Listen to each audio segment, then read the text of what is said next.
FanDuel's Breakfast at the Breeders' Cup is presented by WinStar Farm and by Phasic Tipton. Welcome to Breakfast at the Breeders' Cup. If you are a fan of horse racing, you should be here. We've got plenty of Breeders' Cup contenders waiting to go on the track. We are inside the horse van. These are the filly contingent. We're so fortunate to see so many of these horses in the Breeders' Cup. He floats. He's very, very good. He's very light on his feet. Just an outstanding work.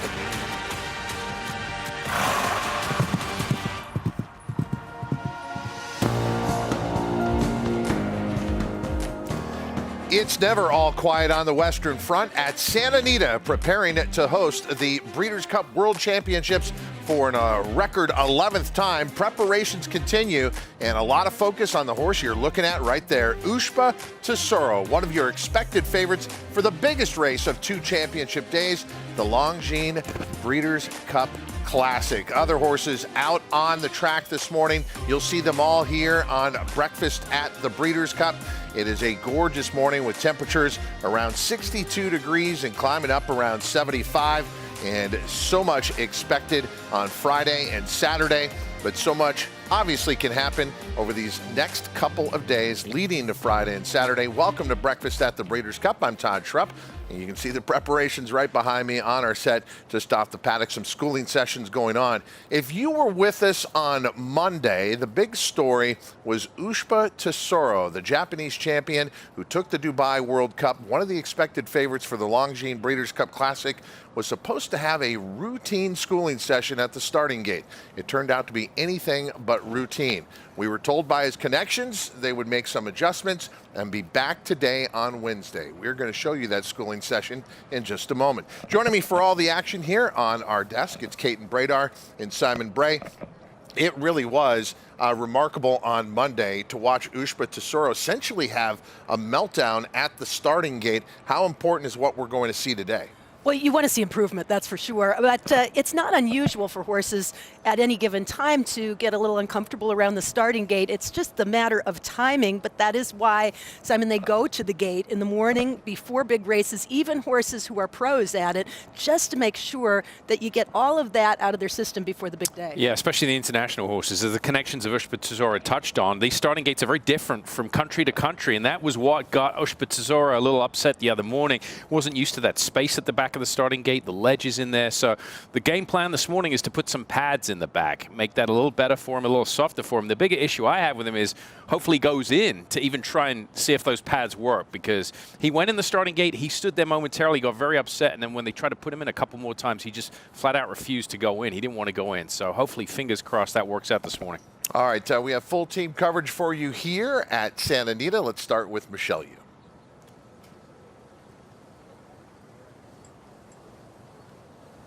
That's right, Todd. I'm down here at the starting gate where Ushba Tesoro is still circling behind here. He's actually been out here twice now. He did come and school in the gates already. We'll have some video of that coming up soon. And as soon as he starts to do his second schooling session, we'll be back here live.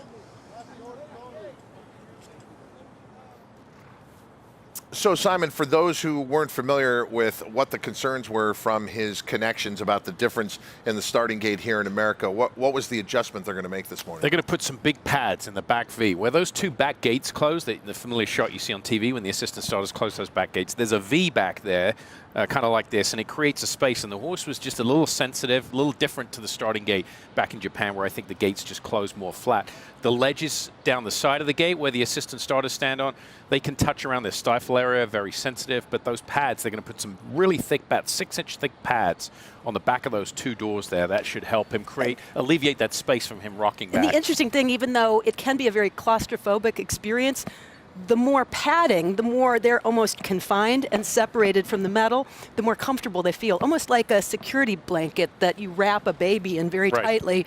The less they move around, the better they feel. We'll get out to Ushba Tesoro at the starting gate in just a little bit. But there was some news over the night about some scratches and some major names who will not be going in the Breeders' Cup. And for more on that, Rishi Prasad. Yes, good morning, Todd. You mentioned Ushba Tesoro, who of course won the Dubai World Cup, and when he won the Dubai World Cup, he beat Algiers. Algiers looked to be a credible contender for the Breeders' Cup Dirt Mile, up against Cody's Wish, representing the Simon and Ed Crisford team, but sadly he's been scratched. Overnight we learnt news that he was one of the horses taken out of the Breeders' Cup yesterday. I just spoke to Ed Crisford, who just arrived, and he was just informing me that the horse had a bit of heat in his right front leg. It's nothing serious. He's going to need a couple of days, possibly 3 days rest, and then he'd be fine. But unfortunately, to happen this close to the Breeders' Cup Dirt Mile means that he cannot take part in the race. The good news is that he is a gelding. He's going to head back to Dubai, possibly run in the first round of the Al Maktoum Challenge in January, maybe have another go at the World Cup, and who knows, in 12 months' time, he might be back at the Breeders' Cup. Fingers crossed. Well, it seems every morning it has been a constant reminder of you're not there until you're there. Well, you know, the roster of a major team can change pretty quickly, and that the closer you get to the bigger games, the more important it becomes for everyone to be on top of it as far as physically and mentally going into it. But fortunately, there are so many things in place to make sure that each of the horses going out is as fit as is possible. Yeah, and we're just more aware of it on a stage like this. If this was a regular race, say it was Tuesday or Wednesday, this had happened, you would never hear about it. Yeah, that's right. It would probably be a little later, the horse would never be entered. So it's just, you know, we're amplifying this just because of the stage that we're on. Algiers out of the Big Ass Fans Breeders' Cup Dirt Mile. As we said, we've been waiting on Ushba Tesoro at the starting gate to see how this morning goes. Once again, Michelle Yu. All right, guys, so Ushba Tesoro did return here to the starting gates after standing already this morning, and he circled for 5 or 10 minutes, and then the gate crew did give him clearance, so they were waiting to see if he had to go in again or not. You guys alluded to the bumpers. This is what the bumpers or the pads look like. It literally is just a pad. They're very soft, and the horse kind of gets squeezed from that, and a squeezing sensation makes a horse feel a little bit more comfortable and comforted, and they were concerned about the spacing behind in the V once the gates closed. Well, when Ushba Tesoro was here earlier, they put him in the gate with the pads, and he did not like it. He still went into the gate multiple times, but as soon as those pads closed in on him, he was upset in the starting gate again. So they brought him back through, and they opted to put him back into a regular starting stall, and that was what seemed to be the magic key. The doors open, and the tailgates closed, and very quietly and very gently. In fact, Ushba Tesoro multiple times backed up and waited for other Breeders' Cup horses to come in school before they went in, because they wanted to keep everything very calm and very quiet. But he did get gate cleared, so he is good to go. Okay, that last part, you have to be cleared. Explain that a little bit. Yeah, I mean, obviously, you know, if you come to the starting gate and you're from out of town and you school and you have a bad episode, the assistant starter or the starter will want you to come back and get okayed. I mean, you can't, you know, have a bad episode at the gate in the morning, no matter how old you are as a horse and how many times you've raced, and then be cleared to run, because if something happens, I mean, it's just not the right protocol. So, you know, horses before they run have to get a gate card to get okayed and cleared. Most of these runners don't need to go back to the starting gate. Some of them do. The trainer's under their own will. But if you go back and you misbehave, you're going to have to come back and prove that you can do it the right way. And while every starter is different, for races like the Breeders' Cup, where you have horses coming over from all different countries with different processes, most of the time the starter asks that those horses come over. It's as much an opportunity for the crew to get acquainted with the horse as it is for the horse to get acquainted with our way of doing things. Right. Some jurisdictions, they don't have an assistant starter in the starting gate, so you can't show up race day and then some guy jump up there and hold the horse in the starting gate and the horse freak out. Okay, let's go back earlier to what Michelle was talking about. This is Ushba Tesoro, his first moment at the starting gate here. So far, it looks good. And then that changes. Yeah, as soon as they close the back door on him, it's just different, right? Yeah. It's just a different feeling for him than what he's accustomed to. So, I mean, watching this, is there any chance he's going to break well on Saturday? I mean, I would be, if I was a trainer right now, I'd be very concerned. I mean, obviously, you know, he's good enough to run, but, you know, amplify it 20 times. They were trying to do it where it's quiet. You know, you've got the crowd. By the time you get over there, I mean, the one dispensation he could get is to be loaded last. Yep. Very, very, you know, put in last and very quick, literally close the doors behind him and then instantaneously break the front. And I will say, and I'm sure you've seen it as well, horses that in the morning are very different than they are in the afternoon. Right. When they know that the game is on, they kind of divert their attention to something else rather than worrying about the gate. So especially if he goes in last, that might turn out to be the case. Yeah. Well, he drew post position 8 for the Longines Breeders' Cup Classic, so essentially right in the middle of the field. Here's a second look a little bit later in this gate schooling session. Ushba Tesoro coming back to try and load again. And Simon, I look at all the equipment on him here, and he looks like he's ready for medieval times, the restaurant. Yeah, well, I mean, those blankets are very familiar in Europe. You never see them in the United States, Europe, Japan. I mean, where the weather gets cold, every horse in Europe has those blankets. So he's coming back for a second session. This was earlier today. Let's see how he does. This is just the best all, no pads. And I would think the assistant starters and the starter are very happy that they brought him back. Did Michelle say the front of the gate was open at this point? I think so. Maybe not. She said when they started to lock him here. See, now the gate's locked, and he's not sitting back against it. They're going to push him back and make sure he touches that and feels that. But this is the one without the pads? Yes. Yeah, so it's totally different demeanor. You want to put him in there, and they pushed him back to make sure he touched that. That's a lot better. And the assistant starter was patting him on the neck and kind of reassuring him, so there was a certain comfort level all the way around as opposed to each other time that he's visited the gate. If he was my horse, I would bring him back every morning up until the race. Oh, really? Still? For sure. I would. We also had a camera on the front of the gate looking back at Ushba Tesoro. So let's take a look at this angle, and there he comes through rather smoothly. Yeah, and that's the key. I mean, a lot of them, when they're agitated in there, they'll crack the front of the starting gate and they bounce out of there. I've noticed the repetition. He's improved with the repetition. First day really bad. Second time with the pads, that was something new. Now without. I mean, if he was mine, I'd bring him back. It's up to the trainer, but I would bring him back tomorrow and probably the next day. Michelle, you have to admit, it is a marked improvement from what we saw on Monday, right?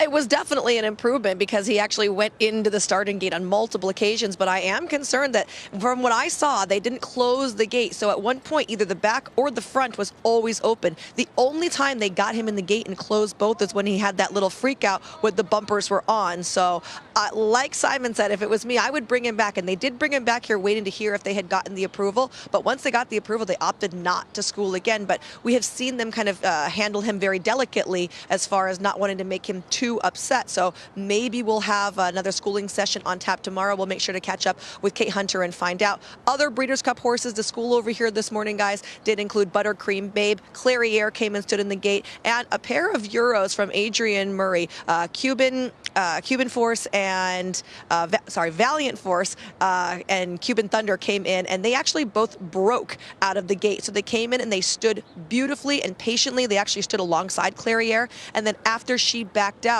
they went ahead and broke from the gate. Both very sharp works. I like to see when horses come out and just bump out of the gate here, especially the Euros, because we've tended to see them lag a few times in the past, but they were both very snappy out of here. So we'll have more from the gate as the morning progresses, but Ushba Tesoro, a big story leading to the Longines Breeders' Cup Classic, and it really does just lend to what we thought is that it appears to be a wide open edition this year. Hoosier Filly is back, and she was expected to be one of the big 3-year-old fillies this year. Based on her 2-year-old form, it didn't work out that way. But Tom Amos, whom you had a chance to talk to, Caton, at Churchill Downs, basically saying, look, he thinks the Longines Breeders' Cup distaff is wide open. He still has every confidence in her. Why not take a shot? It was interesting. When she breezed the last time, she was equipped with blinkers. And at the time, Tom told me, I'm not sure that we're going to run with blinkers, but we're definitely going to put blinkers on to try to get some more speed into her. It worked. It was the best of the morning workout, half a mile in 47 and a fifth.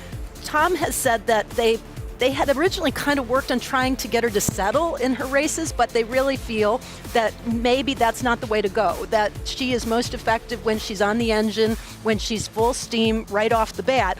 And so the goal here is to try to get her into the race. The blinkers will be on when she runs, ultimately.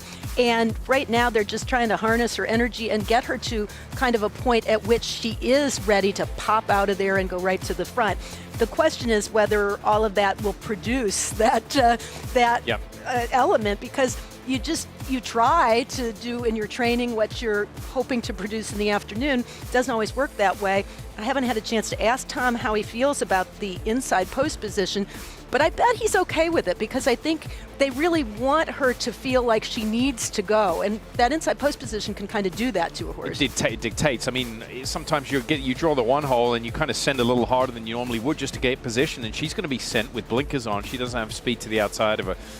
But is that good enough? I remember after a second start, I had a dinner with Tom one night, and he was convinced this was one of the best horses he's ever trained. He's never lost faith in her. But, you know, from a handicapper standpoint, I look at the form and I just think she's one of those precocious 2-year-olds that never made the transition from 2 to 3, really. She tends to be a better horse, though, when she makes the lead. Yes, big time. In my opinion, she's one of those that gets really brave when she does get out there in front.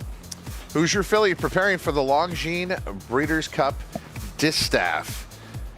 Had a chance to talk to one of our top photographers, Anna James, and she said, you better take a look at Saudi Crown in the Longines Breeders' Cup Classic. I'm like, Anna, why? Like, because he is thriving in the mornings. And I know. Talked about that horse all week. I know. And Brad Cox, whom you talked to at Churchill Downs, we talked about his confidence. This is one of those horses he's very confident in, Kate. He's always had confidence in this horse. They had to take some time with him, and he feels really fortunate that the owners were willing to show patience with him and give him the time that he needed. But it's been all systems go from the time he started in the spring at Keeneland. That day won from a little off the pace, but since then he's been all forward, and his workouts have been really strong at Churchill. He's one that's facing older horses for the first time. So similar to what we were talking about with Who's Your Filly, but more 2-year-old season versus 3-year-old season. Yep. You wonder how Saudi Crown is going to do facing his elders. We know he's very good amongst the 3-year-olds. Yeah, and that's good. And that's the key to this race. I've talked about it all week. The 3-year-olds in this race are kind of what I call the second half 3-year-olds. They weren't the ones competing in South Florida on the Triple Crown Trail. They're later developing. And this horse is 2 noses away from being undefeated. I mean, his race record is tremendous. I mean, look at him here galloping, just full of energy, moving the right way, floating over the ground. And the question mark is the talent there to get it done against the older horse? I think he's going to run a huge race. To Todd's point, and listen to him to talk to you all week, I've never seen Brad Cox more confident. I mean, he's an honest interview, but he was really pushing a lot of his horses here at the Breeders' Cup. And Saudi Crown is the perfect example of a 3-year-old that comes to hand late in the year. Didn't get a chance on the Triple Crown Trail, but has certainly made the most of the second half of the year, winning the Grade 1 Pennsylvania Derby last time out, and now getting a big shot in the Longines Breeders' Cup Classic. And with Arcangelo not going in the Breeders' Cup Classic, clearly Arcangelo is going to be one of your finalists in the Eclipse Awards for the 3-year-old division. But any of these 3-year-olds who are in the Breeders' Cup Classic, they could actually wrap up that title with a big performance, a win in this race, Saudi Crown amongst them. It certainly makes it an interesting discussion if he's successful. Songline, there's no doubt about her ability. She won the Premier Mile in Japan, the Yasuda Kenin, and now she's going to take on the boys in the FanDuel Breeders' Cup Mile presented by the Permanently Disabled Jockeys Fund. We've seen her a lot every morning, and she continues to impress. This is a live look at Songline right now. She's got good form. We know her form, you know, courtesy of Casa Creed, has faced her a couple of times. You know, he finished a neck behind her in the Saudi Turf Sprint last year, and in this year, Casa Creed finished second, and Songline was way behind. That was, you know, her worst performance in quite some time. Since then, she's rattled off some decent efforts. It was sort of a regrouping, right? After that effort, she was given some time. It was back in February, comes back in May, and is successful at the highest level in Japan, comes back, successful again, and then beaten just a nose last time out. But it's interesting how all her races have been spaced so that she seems to do well when she has some time going into them. Yeah, she does. I mean, you see the layoff line between those races. She runs well fresh. She last raced at the beginning of October, so she's had a month with the travel. She looks tremendous there. And yeah, she's knocked off the best mile race for Fillies, the Victoria Mile, and then she beat the boys in the premier mile race on the grass in Japan, the Yasuda Kenin. I mean, she's been first or second in 10 of 16 starts lifetime, and almost all of those have been in stakes company. Yep. And this is something that you'll see with all the Japanese horses. We saw Ushba Tesoro walking behind the gate. These horses, on average, spend over an hour and a half out of their stall in Japan. I've been to the training center, seen it in person. They do a lot of walking pre- and post-exercise. So the mile on the turf for Songline, but it is the mile on the main track, the Big Ass Fans Breeders' Cup Dirt Mile that Zos is aiming for. For more on that, Andy Biancone. Good morning, Todd. Good morning, Simon. We are ponying Zos before he goes for his gallop. We just jogged one lap, so he's jogging one, galloping one today. We're going to pull up at the 16th pole, turn him around, and get him a nice, easy gallop today. Kelvin, his exercise rider, says of all the horses the Brad Cox string has, Zos is the one who makes him work the hardest. He's very tough. He has to just take one hold, don't move his hands, sit and suffer. But Zos being excellent. Obviously, we saw him win a one-turn mile in the Grade 3 ACAC at Churchill Downs. The biggest question is him taking to this two-turn dirt mile that he'll have to run at Santa Anita, but thankfully, Santa Anita is a pretty speed-favoring track, so he seems to be well-adjusted. We're going to turn around right now, stand a second, and he's going to go straight off, gallop past the wire, and I'll collect him afterwards, Todd.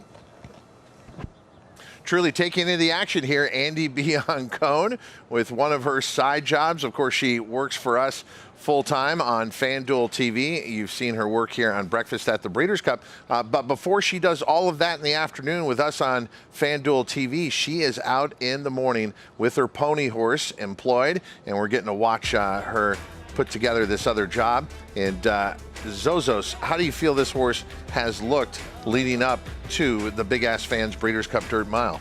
He's looked amazing. I mean, and in Kentucky, you could see him flourishing. So I was curious to see how he would arrive and look on a different racetrack. He looks just as good. He's a horse who has, to me, gradually improved over the course of his entire campaign, which started back in January of 2022.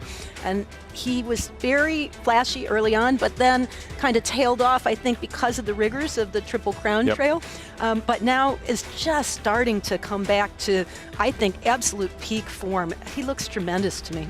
I think the one huge edge he has here, for a dirt mile race, there doesn't seem to be a ton of speed in this race. And, I mean, it looks like he could just send hard and go and try and lead him around there as far as he can. I don't see a horse that's looking through the past performances. Now we have the post positions. I don't see a horse that's as fast as him in the early stages. I mean, he's going to get the lead, and you know what you're going to get with Zos. Just try and go gate to wire.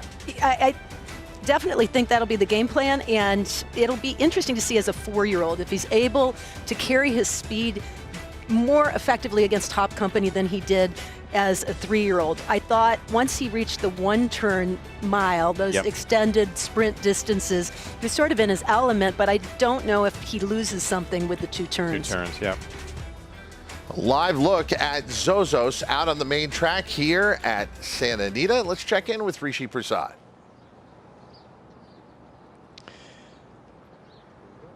And I bumped into someone that I know rather well because we don't live that far from each other back in the UK. It's Adam West, who obviously trains in Epsom, and he's brought living the dream. He's obviously had a little bit of an American experience, Adam, because he ran at Keeneland, ran pretty well. How's he been? I've chatted to one or two people. They're all telling me, as you imagine, positive things. Yeah, very happy. Really glad things went the way they did over at Keeneland, and he came down here at just the right time, picked up the best of the atmosphere, and now he's thriving, so really happy. When you say thriving, he's ending up, I mean, he's favourite for the race. A lot of people are expecting. When you won the Nunthorpe, it wasn't an expectation. When he came to Keeneland, it was also a little bit of finding out. But it's a different build-up to this race.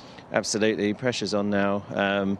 I would rather we were 28-1, but he's got a lot of credentials that suit the track, and I think, you know, he's justified with his form. Highfield Princess has done amazing, and I think, yeah, we have any chance, it will be here.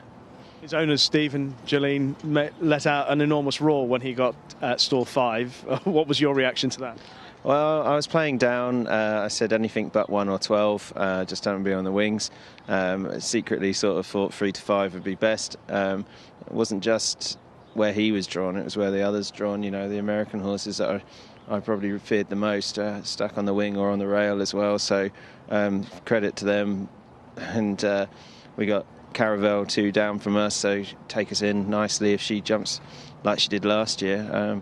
So I just couldn't believe how everything lay in those stalls, and yeah, really happy. So a lot of people look at his form up until the Nunthorpe and thought he's a very good sprinter, but he hasn't quite made it to the top level.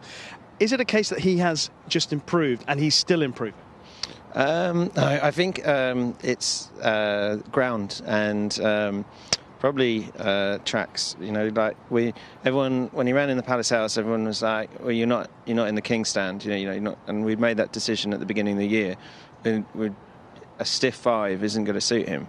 5.5 at Keenan isn't going to suit him. We know that he is 5 and 1 yard. That's it. Like he can't go any further. So York suits that, and that's where he's able to show his best. But even at Newmarket, we had to use the hill down to try and steal a little bit more. But it's still a stiff track in a way, and that's the Group 1s in England are all based on those kind of tracks. So we've got to come here, and I think he'll suit here. I mean, I say it over and over again, I think, but we're going around the track and things, so far he's really taken to it. So.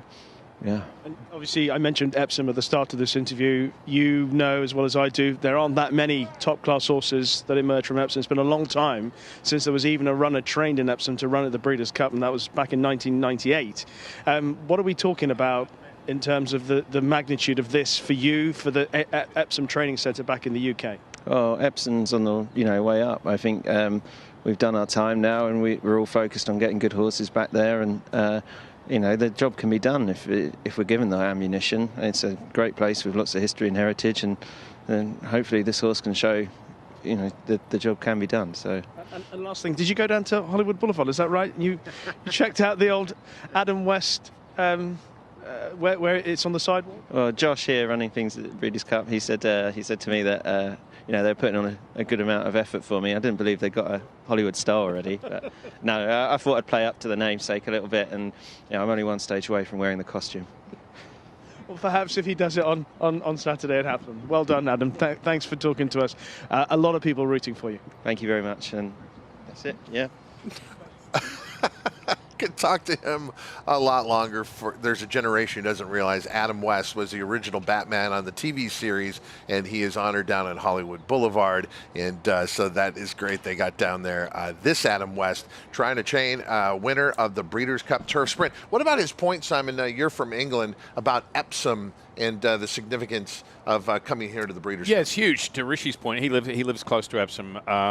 It's a training centre, but the major training centres are Newmarket and Lambourne. That's where the major horses gravitate to, the big trainers.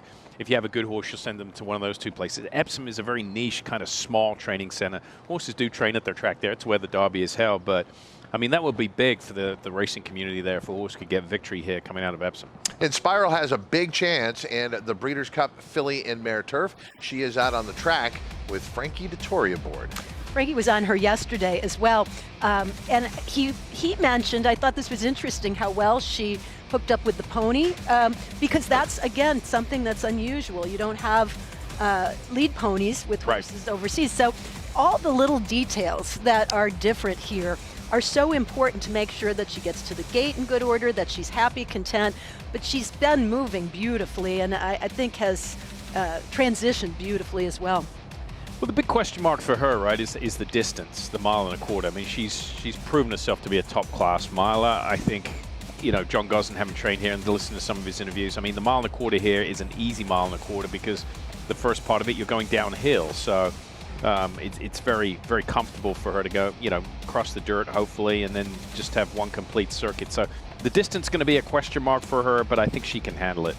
We had a profile of John Gosden yesterday. Of course, everyone's established he was out here for time training at Santa Anita and part of this circuit. But in the profile yesterday, Simon, he talked about you cannot make the Breeders' Cup an afterthought. In other words, you get to the end of the season over there, it's like, let's just go over to America and take a shot in the Breeders' Cup, because you have to be more forward-thinking, and as a European-based horse, you have to make it a target. And he also looks at his horses and determines who fits American racing. Yeah, I think that's a very valid point. You can see in Sparrow here. This is almost like a breeze, isn't it? It is. It's a little blowout, I think. I mean, and Frankie was getting her to switch leads there, wrong cue. That's what I love, though, that she's starting to do all the little things that aren't necessarily of concern when she's overseas. I thought that was an awfully nice move. Yeah, she looked tremendous going around there. But to your point, I think in the first year, when I was back in Europe, working as a young pupil assistant, the Breeders' Cup was an afterthought. You would run in the Arc. That's why the Arc the horse in the Arc didn't really have much success in the Breeders' Cup Turf, because you'd have a long campaign, you run in the Arc, then you'd fly halfway across the world when traveling wasn't as good as it is now. And it was an afterthought.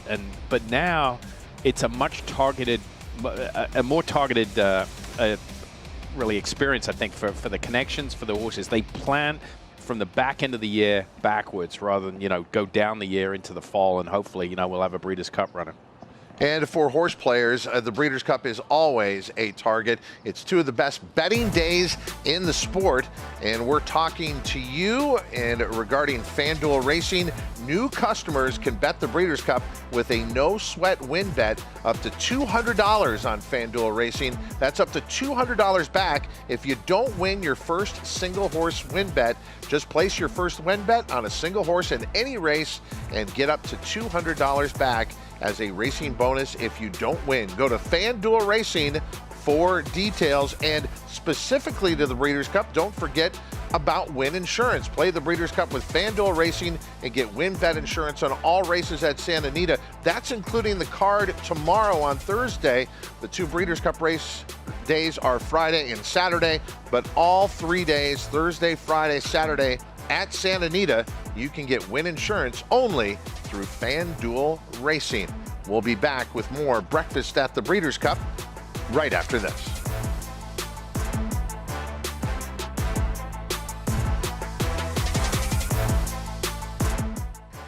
Consistently versatile, with 26 Grade 1 winners on every surface, from 6 furlongs to 1 1/4 miles, all over the world. Switzerland in the Dubai Golden Shaheen. Switzerland wins. Charles Fight on the outside at the wire. Photo for the win! And Prince of Monaco takes the lead. Prince of Monaco, too good. All purpose, all places, all power.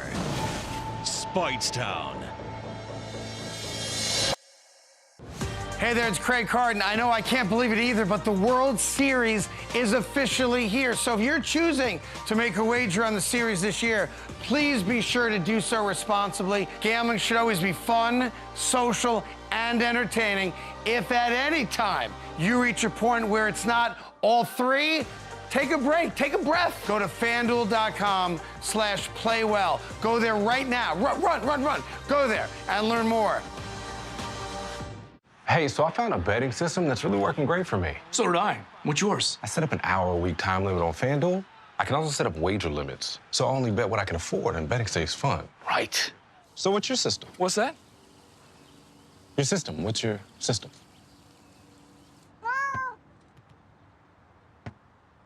What is that? Every bettor has a system. Make FanDuel's responsible gaming tools a key part of yours.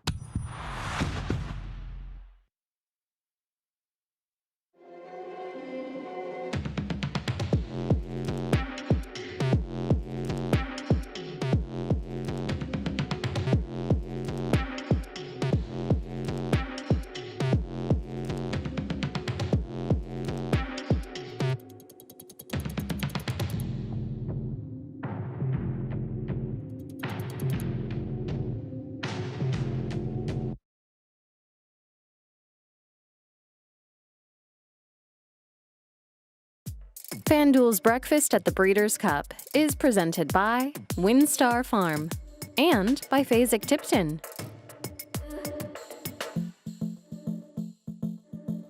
Welcome back to our desk just off the paddock here at Santa Anita. We really do have a great view here. You've got the best view because we're taking on the track with Andy Biancone, with Michelle Yu all over the backside and even out at the starting gate. But these schooling sessions have been a lot of fun. We've been having a lot of interaction with people schooling back there. Innsbruck, he just saw, having an open gallop or an easy breeze on the turf there. She was circling behind us in the paddock here. John Gosden, his wife Rachel were there, and Frankie. They're just taking him in the saddling stalls there. He's taking him over back there, getting used to that saddling stall. Mustadaf is also out there too. Yeah. So you look up and you see some of the biggest stars in racing. And let's check in with Michelle Yu.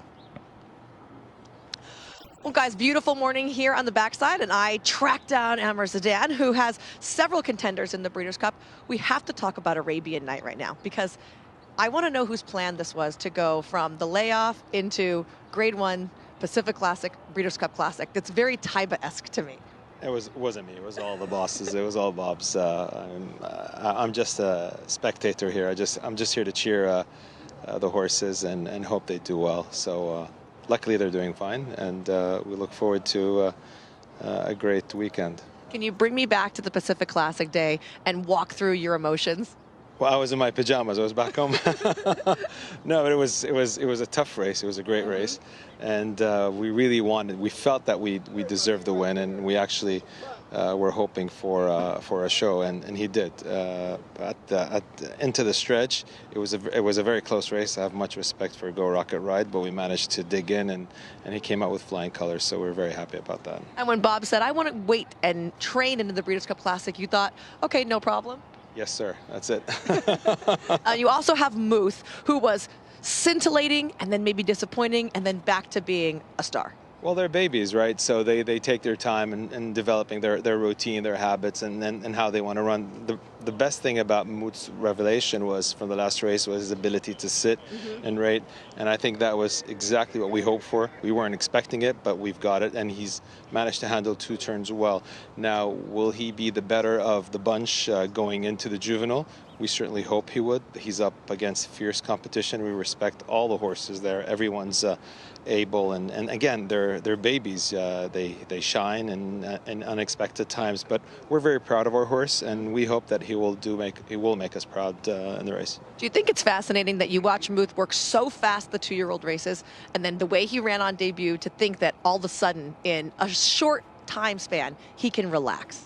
Yeah, I mean, I guess that's what we hoped for when we bought him. His brilliance was in his speed, but something in the team's in the back of the team's mind was that there's more to this horse than just speed. He's more than just a one-dimensional horse, and he's demonstrated that. So, again, it's a portfolio of horses that actually can get to the distance, and some that actually are just a one-turn type of a horse. So we try to managing and choosing the best horses that fit our program, and Muth came out with flying colors. I know that you're an avid horse fan as well.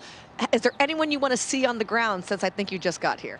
I'm looking forward to being here. It's great to be back in California. I was born here. I don't know if you know that, but yeah, I was born in LA, so it's good to be back. Brought back a lot of memories, and just to meet the racing team and everyone else. So it's good to be back. All right, appreciate the time. Thanks, Michelle.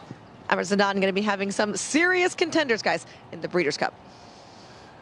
And he's made a serious investment into the game, and obviously the relationship with him and Bob Baffert has been tested, and they have only been closer, and they have furthered that partnership with acquisitions like Muth and others, and great horses. I mean, they're immediately into the biggest Got races. into the business before Bob Baffert with Doug O'Neill for a couple of years. And then obviously, had some bad luck, as it can happen to anybody. I mean, through no fault of anybody's own. Took a step back for, I think, 3 or 4 years and got out of the business. Came back with Bob Baffert, and the rest is history. But yeah, it's saying he was born here, and himself, he's unbelievable. He's an avid polo player. I mean, he plays polo with some of the top players in the world. So I think he was playing with the royal family back, I think, this past summer in Ascot, just after the Royal Ascot meeting. So yeah, he's a very good polo player. And willing to spend what it takes to get to the biggest races. We wish Amir Zidan the best. Okay, next up, it is Aidan O'Brien, and this was quite a scene yesterday, if you'll remember, when all his horses gathered. So this looks very similar, Caton, to what we did see yesterday, but this is happening right now.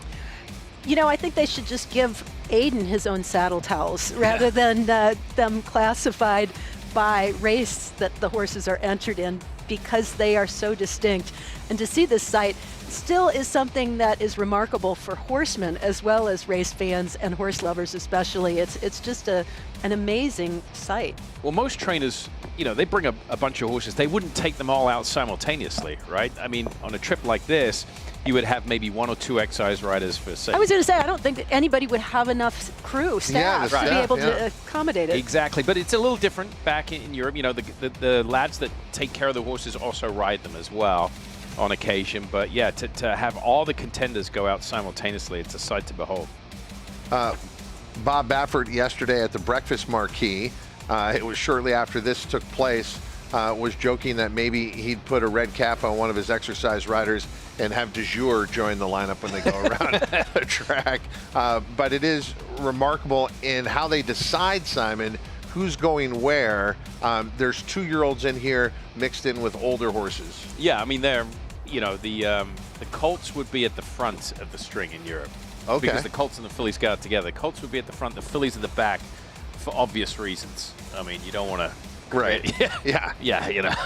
The breeding shed comes later. What was interesting, too, though, is, and it might just be the way it plays out here with the personality types and the training types, Right. but yesterday Aiden was mentioning the horses that were toward the lead were not only the older colts, but they were also, as it would turn out, kind of the shorter priced horses on the line, the most established, most accomplished, and then on the way back with the 2-year-olds kind of bringing up the rear, following their elders. Yes, exactly. You would have a lead horse. A lot of horses, have a lead horse in Europe when they're working in the morning, an old veteran established horse that's going to, be the guide, if you will, for the younger horses in behind. I think the total was 9 yesterday that were out.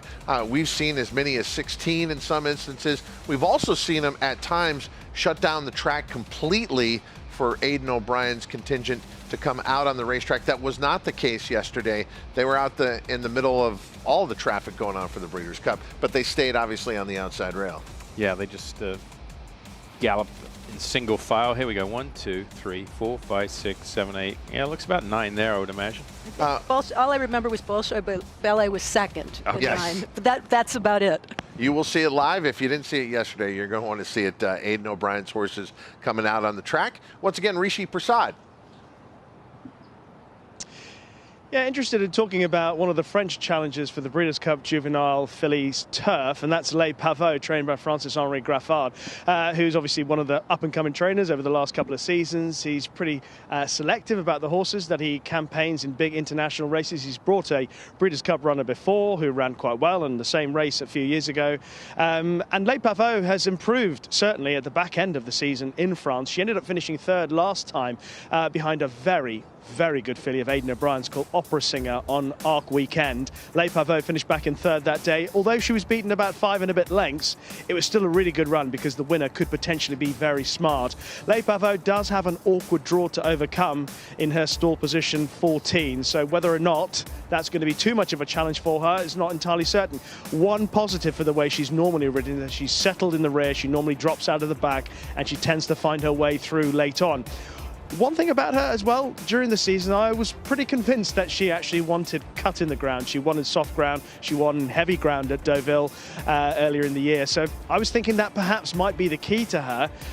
But last time out, it was pretty quick ground in France on Arc Weekend, even though a lot of people will be saying that, of course, the official description is good to soft. It was pretty quick. Ace Impact clocked a very fast time when he won the Arc. He might just be very special as well. But she is ridden by Mikel Barcelona, one of the best riders, certainly in France, one of the best riders in the world. Great international experience, won the Derby at a very young age.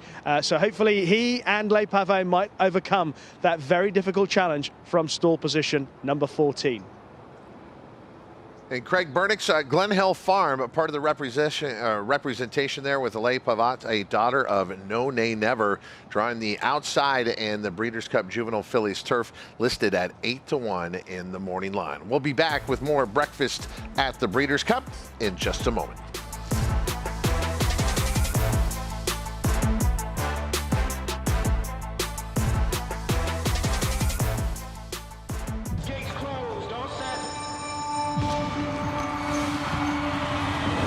At Calumet Farm, we're proud to offer proven stallions to fit every breeder's needs.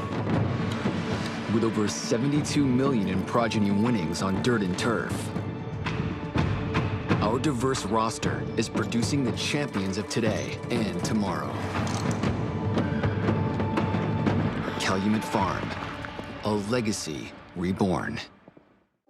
I'm Greg, I'm 68 years old. I do motivational speaking.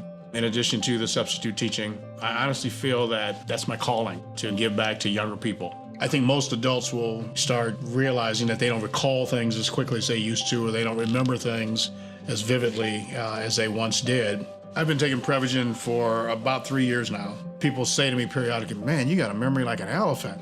It's really, really helped me tremendously. Prevagen, at stores everywhere without a prescription.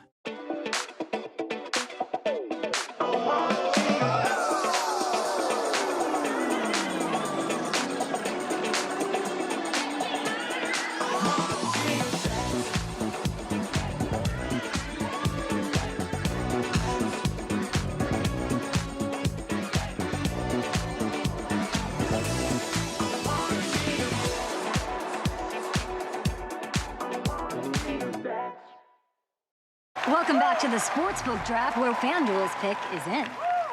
With the first pick in the 2023 Sportsbook Draft, FanDuel selects horse racing. Brilliant pick, as FanDuel becomes the first and only sportsbook app where you can bet on horse racing. Just a savvy move by a savvy franchise. New customers get a no-sweat bet on the Breeders' Cup up to $200. It's like they know each other. What do you think Rob's saying to him right now? Probably something about oats. This is a Kentucky Thoroughbred. This is a Kentucky-built Powerfoil industrial fan. Like a Thoroughbred, it too delivers unrivaled performance. And while they both run with purpose and pride, this one also runs to keep your workforce feeling cool and comfortable. Powerfoil, our best-selling big fan hands down. BigFans.com. Comfort without compromise. Dream Storm to win the Rico Woodbine Mile. She's going to do it. Simple Verse has won the Ledger. Snakeneck Spear and Asheen Murphy get through and have won. It's getting really tight. The star of the season, drawing line. The purple cap, Kamiko the far side of him. Kamiko's won. The ultimate line, Mongostine has just won it with Mosse. Ocean Road after going to Vegas. Ocean Road. It is going to be Parabel to win the turf sprint. Chase the day with Day Chaser Cocktails, the official ready-to-drink canned cocktail of Breeders' Cup.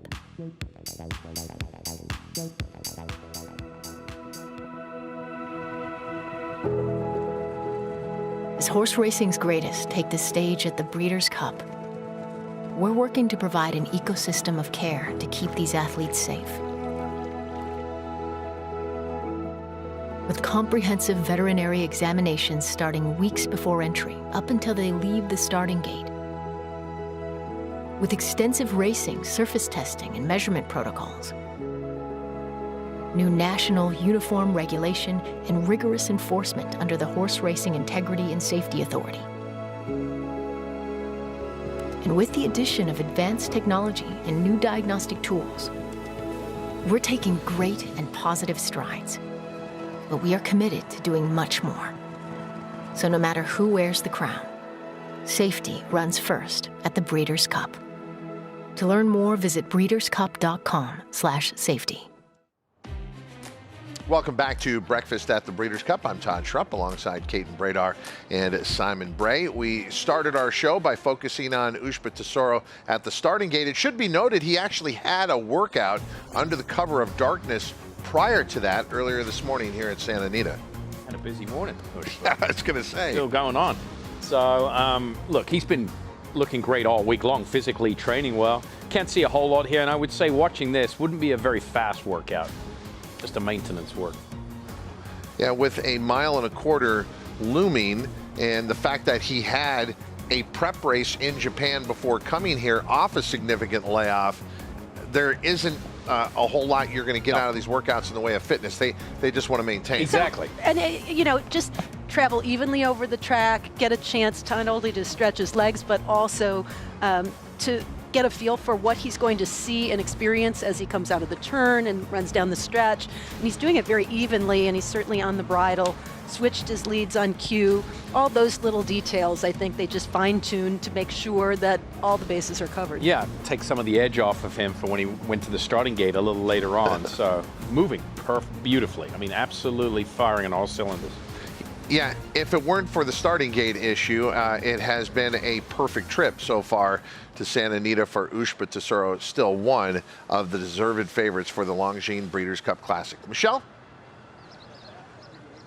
Guys, I'm back here where Aiden's army is assembling, and they're all going to come up behind me right now. And I know Simon was talking about the rider situation and just the logistics. So I caught up with Aiden and asked him, are the riders that are here the riders that ride them at home? And he said, absolutely. So every single rider is the one that accompanies the horse at home.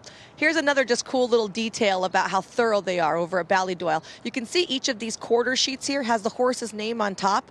Underneath, they have the pedigree. So it's a abbreviation for the sire, WB, Wooten Bassett, and then it's the full name of the dam. So I thought that was just a very cool little touch. It's not a generic saddle towel that you get. It's going to exactly be the one that belongs to your horse. Just taking a look also at Mountain Bear, who we did see yesterday, who was acting a little bit on tilt, and he was extremely hot yesterday. I asked Aiden, is that just his normal MO? And he said, yes. But I have to say today, even though he is still being prancy-dancy, he is not anywhere near as inside out as he was yesterday. He's not sweaty or overly lathered. So already from yesterday to today, we see a mental change for Mountain Bear. And aside from waiting for the O'Brien horses to go out, we have other contenders that will be going out onto the racetrack. It's as big an experience for those horses here to see the line of Aiden horses and the way they prepare as it is for all of us to watch. Yeah, for Aiden's crew, though, it's like a vacation for them. Getting 9 going out. If you've ever seen footage of Ballydoyle when they go out, it's, 50, 60 horses at a time. So, they bring like we heard from Michelle, they bring the lads with them, the guys that ride them in the morning. They don't want to change any of their routine. When we come back, Aiden O'Brien's horses out on the main track here at Santa Anita. You're watching Breakfast at the Breeders' Cup, presented by Fasig-Tipton and WinStar.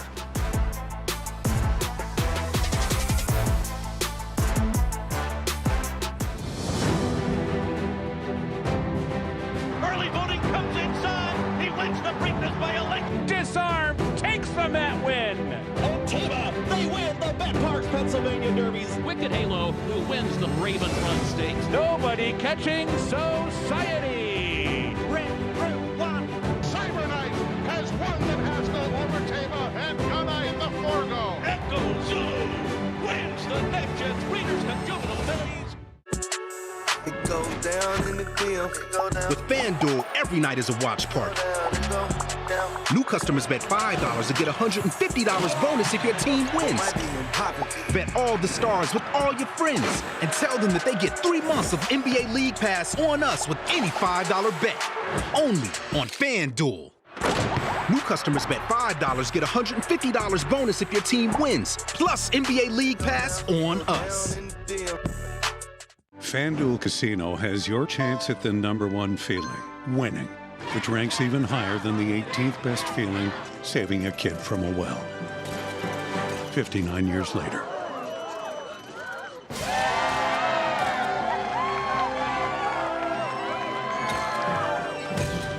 Find the #1 feeling winning on FanDuel Casino Reward Machine. Free to play every day with a chance at a $2 grand top prize.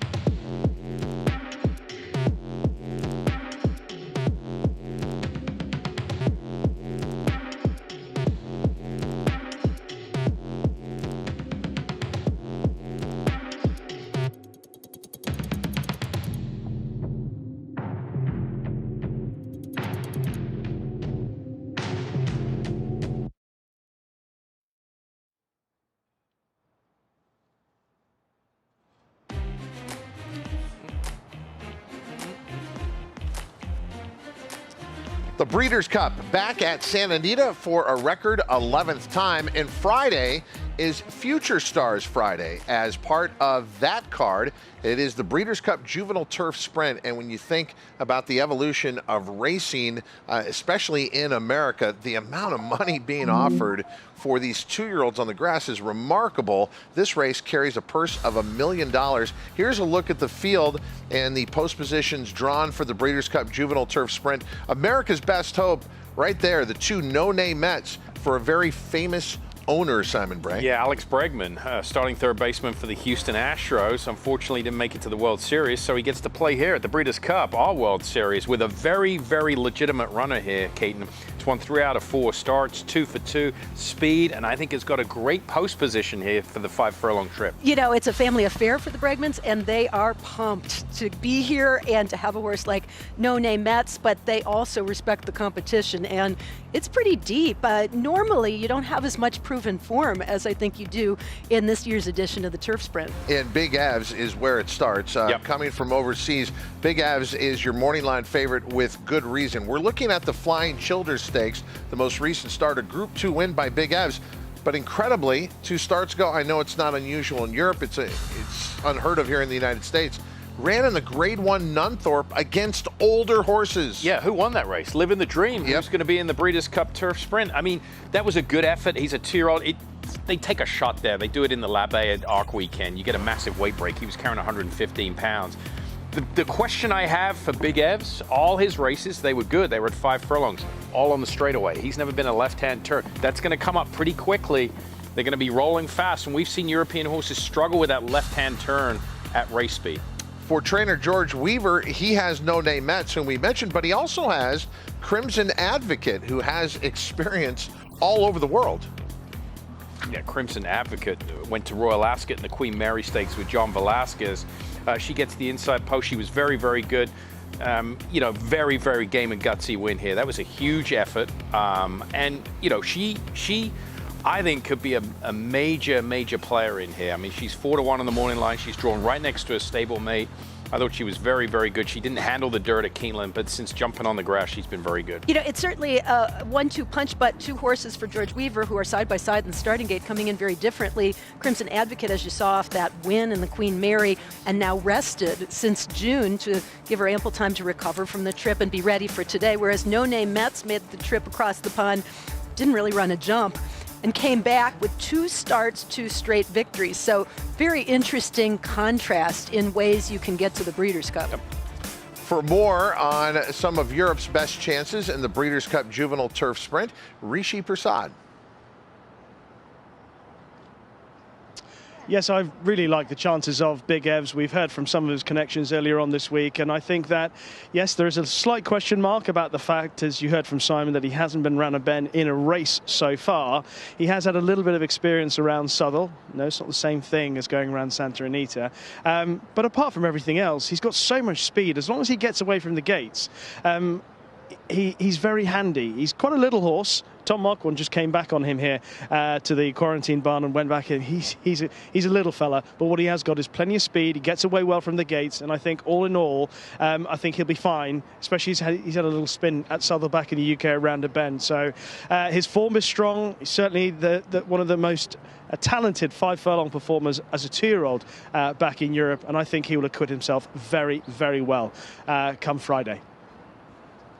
Simon, as far as the 5 furlong trip over the turf here at Santa Anita, what would be the concerns for the European horses? Like I said, it's that turn and getting good position because it comes up very quickly here. I mean, I was kind of surprised, the configuration here at Santa Anita, we can run 6.5 on the flat 6. They don't want to have that dirt crossover, run 5.5. I'm kind of surprised the Breeders' Cup elected to go with the 5 furlong distance here. Cavalry charge into the first turn. Because it's 5 furlongs too, the gate becomes that much more important and can be an issue for the Europeans because it's a little bit different configuration of gate, and also the bell, just the entire process of breaking out of the gate. You have to get out of there quick. You have to get out extremely quick, Todd. You break, you miss the step, the turn's going to be right on top of you. One of many highlights to Future Stars Friday, it's the Breeders' Cup Juvenile Turf Sprint.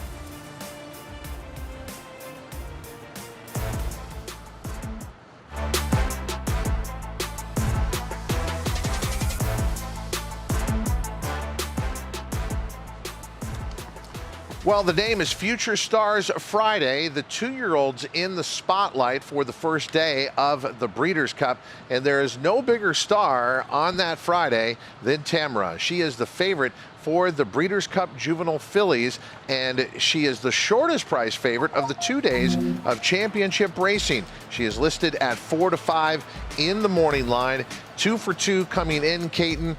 But she has to obviously overcome this field and for the first time go around 2 turns. Oh, there's still a lot of question marks. There are for every 2-year-old who comes into a task like this, but there's no question about her credentials, her pedigree, and the way she's 1 or 2 starts has been really remarkable. Going from 6.5 furlongs to 7 furlongs was absolutely no problem. From maidens to Grade 1 competition. Mike Smith, who's ridden her in both those starts, said that this very well could be the best 2-year-old that he's ridden, and that's pretty high praise from the Hall of Famer. Yeah, and I think my counterpoint to the question about the distance would be she might be better around 2 turns with the pedigree. She's eerily similar to her mother. It's very rare we see champion race mares go on and produce legitimate superstars, potential superstars, and she could be be one of them. I did a radio interview yesterday, and they're like, well, what's the headline now for the Breeders' Cup with, you know, some of these defections? I'm like, this could be it. Tamara, at least going in, she's going to be one of the, from a betting standpoint, one of the shortest price horses. She waltzes down there with an 8-9 length win. She's going to be absolutely the talking point of this Breeders' Cup. And Keaton, as we've watched her in the morning, as gifted as she is physically, her mental acuity has certainly been on display as well. Well, you have to remember that the Beholder, her mother, was a great racehorse from the very beginning. Mentally, she took some time to put it all together. She had like some little quirks along the way. In fact, I remember Dick Mandela working with her when she was almost sitting down in the starting gate before some of her earlier races. That hasn't been the case with Tamara. She has been spot on. She goes out there like an older horse and kind of obeys the cues of her rider, whether it's in the morning or whether it's in the afternoon.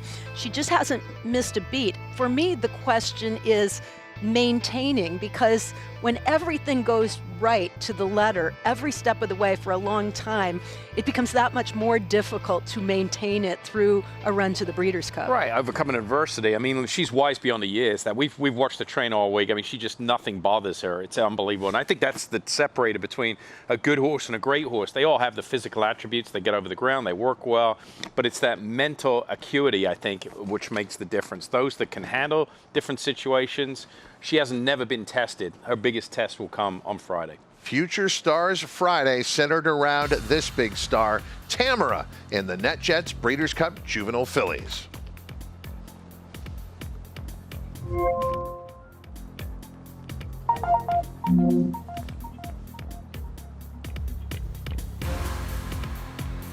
Future Stars Friday at the Breeders' Cup is designed to showcase the 2-year-olds who we'll be looking at in the future next year and beyond. And the Breeders' Cup Juvenile Fillies Turf brings together a full field here to go a mile on the turf here at Santa Anita. And as you look through the field, there's a lot of directions to go in this field. It does look to be a very wide open edition, but we've kind of become used to that. We start with She Feels Pretty, who won the Natalma up at Woodbine in Canada.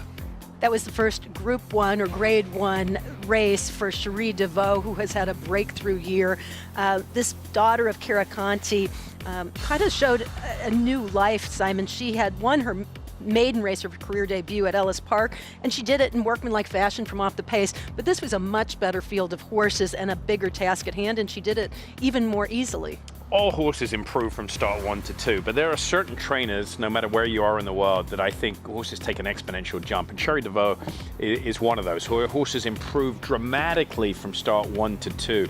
They improve with racing, and that's exactly what happened here. Visually, this was a very, very impressive performance. There's more improvement in her. There's going to have to be, and again, that was a 1-turn mile. The 2 turns not going to be an issue for her with her pedigree. She's a daughter of Karakanti, who did take the Breeders' Cup Mile. And She Feels Pretty is also owned by Lale Stables, who owned the legendary Barbaro. But what about the horses coming in from Europe? Rishi Prasad has been talking to Simon Crisford's team throughout the week. Yeah.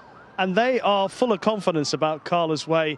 She's a horse who's always been well thought of. She won first time up at Doncaster. She's always been really talented. She disappointed at Ascot at the Royal meeting earlier in the year, but we spoke to Les Reynolds earlier in the week, and he said that the problem with her, she likes to get in behind horses, likes to have something to aim at, but although she was drafting in behind horses on that occasion, she just never really locked on to anything.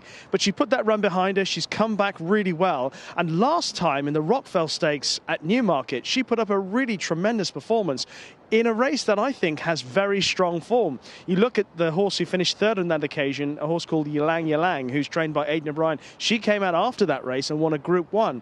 And Carla's Way tracked what was a very fast pace set that day, and she sat in behind, and then when she was asked by James Dorr to go and win the race, she did it in really taking fashion. She's very talented, always has been, but it's possible she's improving at this time of the season, which is great to see. The other thing I think will really suit her is the quick ground here at Santa Anita. That seems vital to her showing her absolute best. She's run well with cut in the ground. Clearly she's versatile, but I think she excels on quick ground.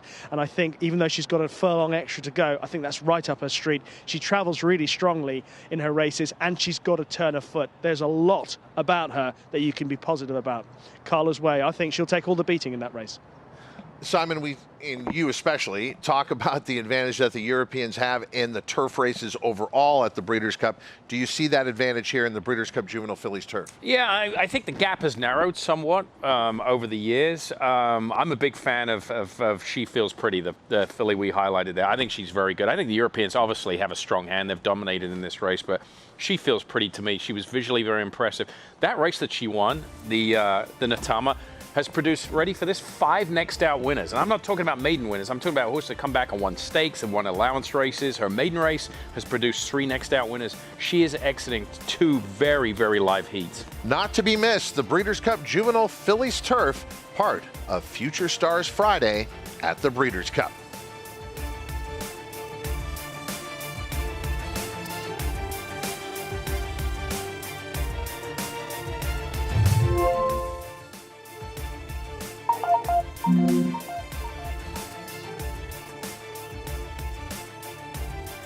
Future Stars Friday, one of the focus as far as races to look at is definitely going to be the FanDuel Breeders' Cup Juvenile presented by Thoroughbred Aftercare Alliance. The thought coming in, we might get a preview of some of the 3-year-olds next year that will be on the Kentucky Derby Trail. We do have a scratch in this race. The 5 Akoro Neo for Japan has been scratched, but the most anticipated horses are in here, and the top representatives from all over the country, East, Midwest, West, are all going to come together for what looks like one of the deepest editions we've seen in about the last 5 years. And when looking at this field, taking a look at Locked, who won the Grade 1 Breeders' Futurity last time out, the Claiborne Breeders' Futurity at Keeneland. It was this horse's first time around 2 turns, and the son of Gunrunner. He was in a fight to get the win, but he'll benefit from that. He will indeed. He is having to meet the same horse that he had to tussle with last time around in the Wine Steward, plus quite a few others. But what Locked has that some of the others don't is a proven race at 1 1/16 distance, and he had to fight from the very beginning just to get position, was coming on running late, and seems to be improving with each of his starts from a mental standpoint. This is a young developing horse who still raced greenly, and I actually think that's an asset. When you're able to win, when you're not doing everything absolutely to perfection, it means that if you take another step forward in the learning curve, you're going to be even tougher. I would agree wholeheartedly with that. He's got, a decent running style. He won't get chewed up on the front end, and when the pace can be fairly quick in here.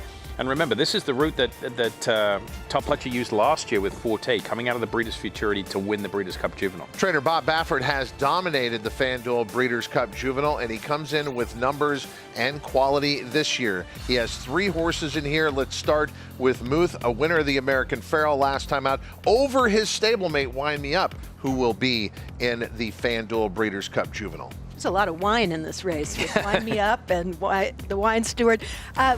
Muth that has a bit more tactical speed than a lot of the other horses in this race, as well as a win here at Santa Anita, which I think is a huge edge in this particular race, because at 1 1/16 he's already proven he likes the track, he handles the distance.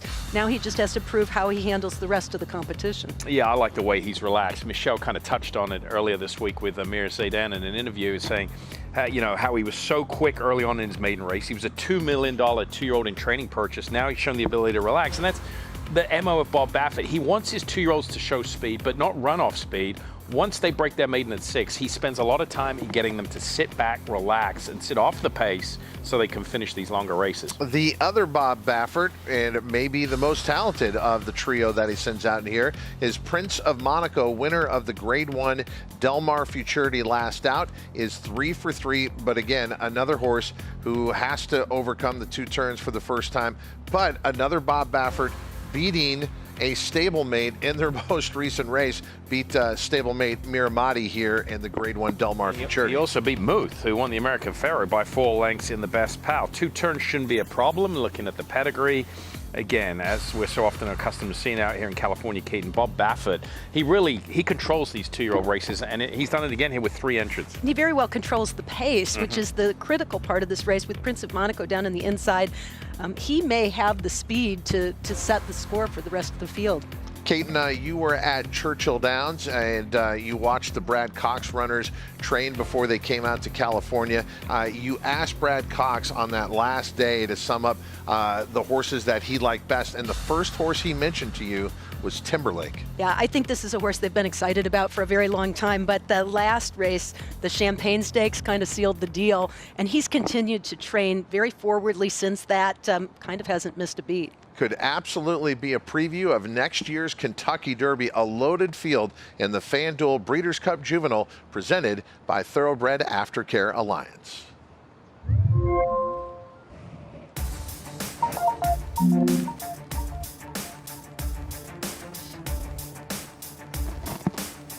Future Stars Friday features the Prevagen Breeders' Cup Juvenile Turf. This will be a mile for 2-year-old colts and geldings over the turf here at Santa Anita. And taking a look at the field, we have the scratch of the 11, Liam's Journey, but we are left with a very competitive field of 13. River Tiber, a horse that has been mentioned a lot, is the morning line favorite at 3-1. Europe looks to have a distinct advantage in this race. Do you agree, Rishi Prasad?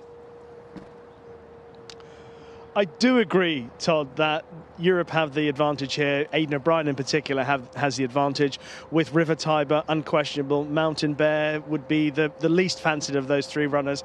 But I'm not entirely certain that Ryan Moore is on the right horse. He'll obviously tell me differently.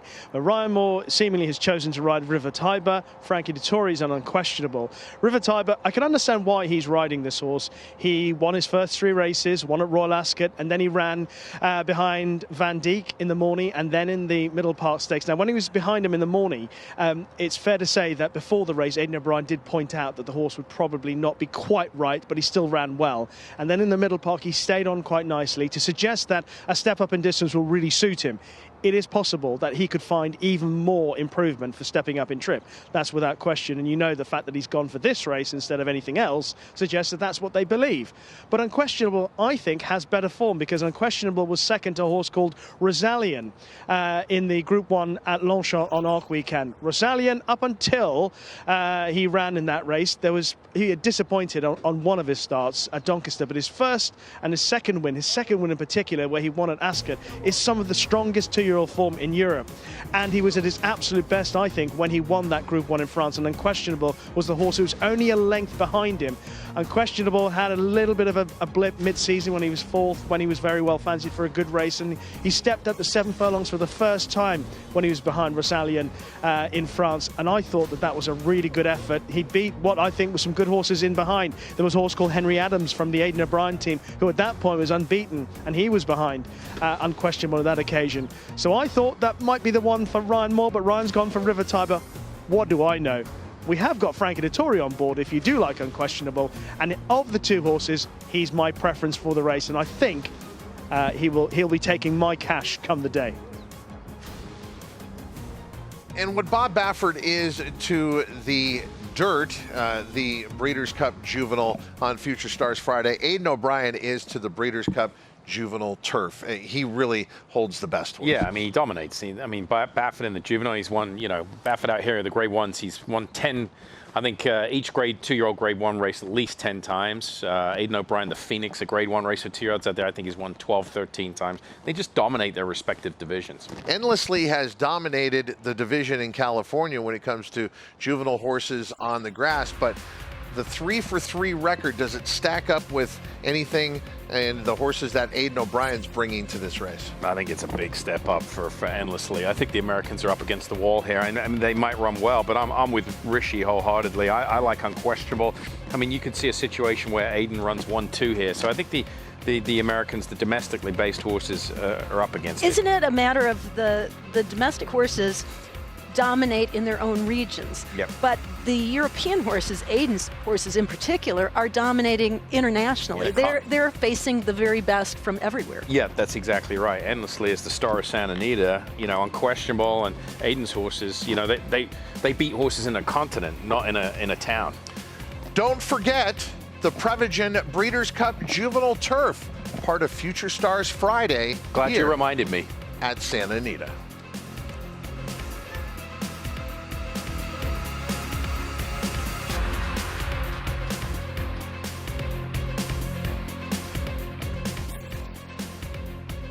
I just want to point out there are approximately 0.079% people in the world who could have just pulled off a preview show in the middle of the breakfast at the Breeders' Cup. I just realized I did 2 shows within 1 show. And I'm not even sure Rishi Prasad knew what he was getting into, and then all of a sudden it was like him being in the batting cage, and he's just fending off curveball after curveball. Rishi, you're amazing. Thank you. All right, back to Team O'Brien out on the track. So, Kate, this is different from what we saw yesterday. They were going the wrong way, then went all the way around the track. It looks like we have some of the horses showing up for a schooling session at the gate. And I think over time, almost all the horses international horses that haven't been to the gate, that the gate crew is not familiar with, will end up visiting the gate. Yep. It could be that some of them have already done it on another day, or they take the opportunity where it exists. But it would be a lot if all of Aiden's horses showed up at the gate at the same time. Yeah, so. it's a lot to take in. You can see they're going in. And they'll just stand, I believe. You know, we've seen on occasion where a horse or two will break, but they just stand, getting familiar. And these horses are well traveled. You know, it's a little different from, you know, a small operation based in Epsom, based in Northern England that doesn't have the global exposure. These horses, the Godolphin horses, that's why a horse like Morge can go to Keeneland and just, you know, jump right into the program. And, you know, here's a different type of approach, or the difference and the benefit of a bigger, more established stable like Aiden's. With Ballydoyle, they have everything they need to replicate the race experience, whereas a smaller trainer coming in internationally doesn't have the luxury of being able to replicate a gate situation or do things a little bit differently to prepare for overseas types of expeditions like this. So you rarely see his horses come over and have some of the issues sometimes that we see from other countries' invaders. Exactly, and it goes back to, you know, John Gosden's statement about picking the right horse to come as well. So schooling session continuing here for Aiden O'Brien's runners, and he'll have runners across the 2 days of the championship days of racing. And Mare is out on the track for the Breeders' Cup Filly and Mare Sprint for trainer Brad Cox. So I think this was one that I wasn't sure was going to be in the list or the group that Brad brought to the Breeders' Cup. So I think she's one that really tipped her hand with how she was doing in training since her most recent start in the Ballerina. At Saratoga, she was 3rd that day. I think you can draw a line through that race. The muddy track didn't flatter her, and I think she's a different horse today, but she's been knocking on the door against top-level competition without necessarily having that breakthrough performance, though she is a Grade 1 winner. I think it's been a matter of figuring out what she wants to do the best. And I actually think she fits really well into this field. She can sit very close to the pace. She, was able to beat Goodnight Olive in the Derby City Distaff at 7 furlongs. Yeah, I love that race. That was great. Yeah, I mean, and, you know, that's one of the 4 defending champions from last year, Goodnight Olive, who draws post position 1. So, yeah, I think it's a sign of encouragement that off that long layoff, he brings it here. Michelle? Guys, I saw the saddest person sitting with his little hand in his fist, and it was Brad Cox. And you told me you felt so alone, that Caton was with you every day in Kentucky, and since you came here, no one has talked to you. No one knows who I am out here, but that might be good. I hope they know who we are after the races. I have a question. I keep hearing that you guys call Saudi Crown affectionately the Creature. Where did this nickname come from, and why? Pedro, one of the guys that helped select him at the 2-year-old, so he's responsible for that name. So, no, he's settled him well. I think you might see him gallop out here his first couple of days. He's moving well. He looks like a creature. He's a big, strong creature. He's doing great. So it's not because he's abnormally ugly or something like that? I don't really. You'd really have to ask him the reason behind that. But no, he's doing well. He's set up for a big run for sure. Is he committed to the speed? I don't know. We'll see how it goes. We'll let him Florent kind of break and kind of figure out what we're going to do going down this stretch here. But yeah, look, he's doing good. We'll just play the break, but you can't tell your whole game plan. Give your whole game plan away. That's fair. That's fair. A lot of people do watch the show. But before you left, you said that you really liked Timberlake. Did he ship in here well? Yeah, he's been awesome. He trained early, but super pleased with what we've seen from him, and excited about getting him started on Friday. He's going to school today, and hopefully he takes all that in. We may school him twice, but overall love what we've seen from him out here. Do you have a favorite Breeders' Cup memory? Obviously, Monomoy Girl in the first one, holding on in the distaff, that was very, very special in 18. And then out here the next year, we brought, I think, 6 and Kofefi and British Idiom, both won. So, you know, it's been a good event for us for the last 5-6 years. Excited about hopefully, you know, having a big year this year. You know, all the memories when you win a race are special, right? Like it's a Super Bowl horse racing, so we're excited about being back in the. I'm going to throw you under the bus a little bit real quick. Do you know all these dates? Do you remember, like, your wedding anniversary? No, September 29th. Oh, we got saved right there. Look at Brad Cox, full of all the answers, but not all the tactics. Talk about wicked curveballs, Wow. Michelle. You could have been in big trouble, dude. You know, we talk about trainers coming from the Eastern time zone and being able to win in California. Brad Cox does it outside of the Breeders' Cup. He comes out here to Del Mar. He comes out to Santa Anita. This is comfortable for him. You know, I would say since Monomoy Girl, really, they've been building to having that type of operation that can go anywhere on the biggest stage and be ready to go.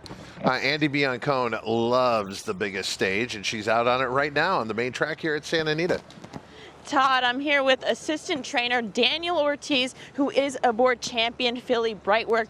Daniel, obviously, filly won the Grade 3 Adirondack, went on to win the Grade 1 Spin Away, and the biggest question going into the LC was to handle the stretch out and distance. Obviously, she ran 5th.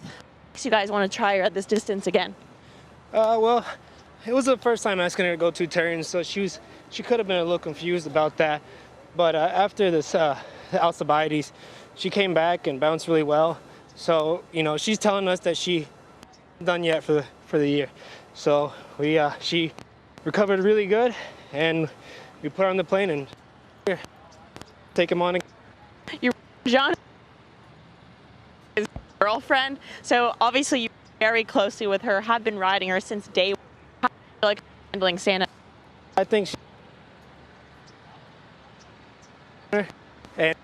she loves the sights. She loves being out here. Unfortunately, we're dealing with some microphone issues there. We'll try and get back to Andy in just a moment. But we did have Joaquin back at the barn talking to John Ortiz about Brightwork and what it means to be here at the Breeders' Cup for his family history in the sport. I think this is one of the more emotional stories as far as the time spent over the years with the family operation, the fact that his father was involved with Brightwork even before Johnny ended up training her, and the opportunity for a young trainer to be on the biggest stage with a horse like this, who did bring him there through the Adirondack, the Spin Away, is all part of the story, right? Give you a little bit of background. I knew John Ortiz when he was probably standing about 3 foot 2 inches. So really? the backstory is his dad, Carlos, was an exercise rider for Bill Mott for many years when I was working there. And Bill would go to South Florida. I would keep the string in New York, and Carlos ended up being the #1 exercise rider for Bill during the wintertime. He rode a lot of good horses.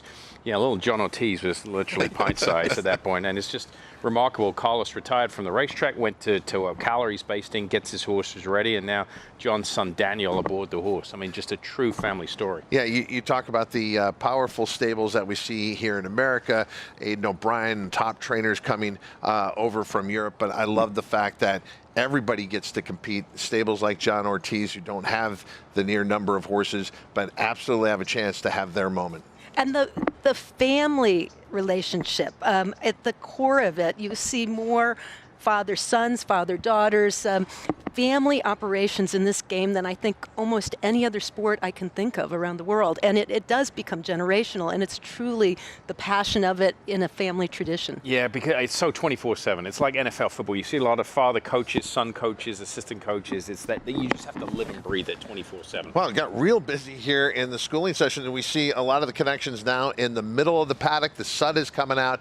So much taking place here at Santa Anita, and there is Team O'Brien. They were all at the starting gate just moments ago, and now headed back to the barn. We're headed to a short timeout. Breakfast at the Breeders' Cup continues right after this.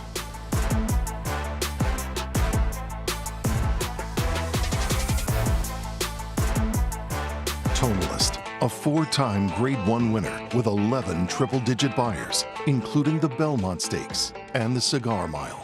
He's already living up to his potential as a sire with multiple graded stakes winners, including Grade 1 winner Country Grammar and Grade 2 winner Tonalist Shape, plus multiple 6-figure yearling and 2-year-old sales.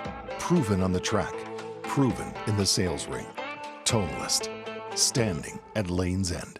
Maximum Security proves he's the real deal with a gate-to-wire win in the Florida Derby. Champion 3-year-old. Maximum Security has won the TVG.com Haskell Invitational. 11 triple-digit buyers. Maximum Security, he smoked them in the Cigar Mile. Grade 1 winning 4-year-old. Maximum Security takes them all the way in the TVG Pacific Classic.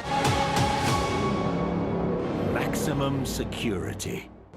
Hey there, it's Craig Carden. I know I can't believe it either, but the World Series is officially here. So if you're choosing to make a wager on the series this year, please be sure to do so responsibly. Gambling should always be fun, social, and entertaining. If at any time you reach a point where it's not all three, take a break, take a breath. Go to FanDuel.com/playwell. Go there right now. Run.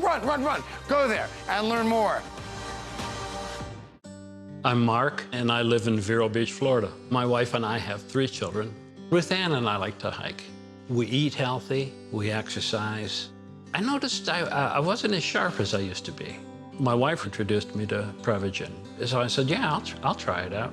I noticed that I felt sharper. I felt like I was able to respond to things quicker. And I thought, yeah, it works for me. Prevagen, at stores everywhere without a prescription.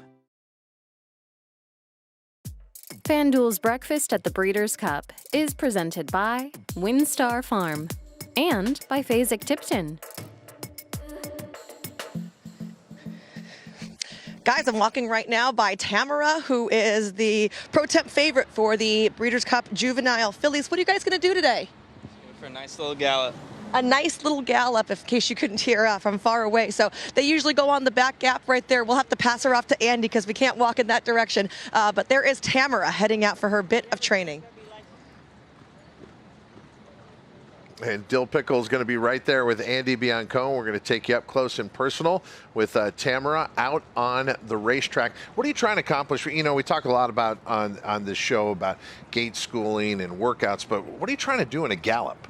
All you're trying to do is take some of the energy level down for back of the barn. So like I've said before, a trainer's job is keeping a horse sound. It's alleviating any problems. You know, once you've got the horse in a good shape going towards the race, you just don't want anything to go wrong. So you need them to exercise. I mean, these horses are built to run. They're built to race. So they need to get out, take some of that steam off, and then that alleviates any of the other issues that, you know, so follow.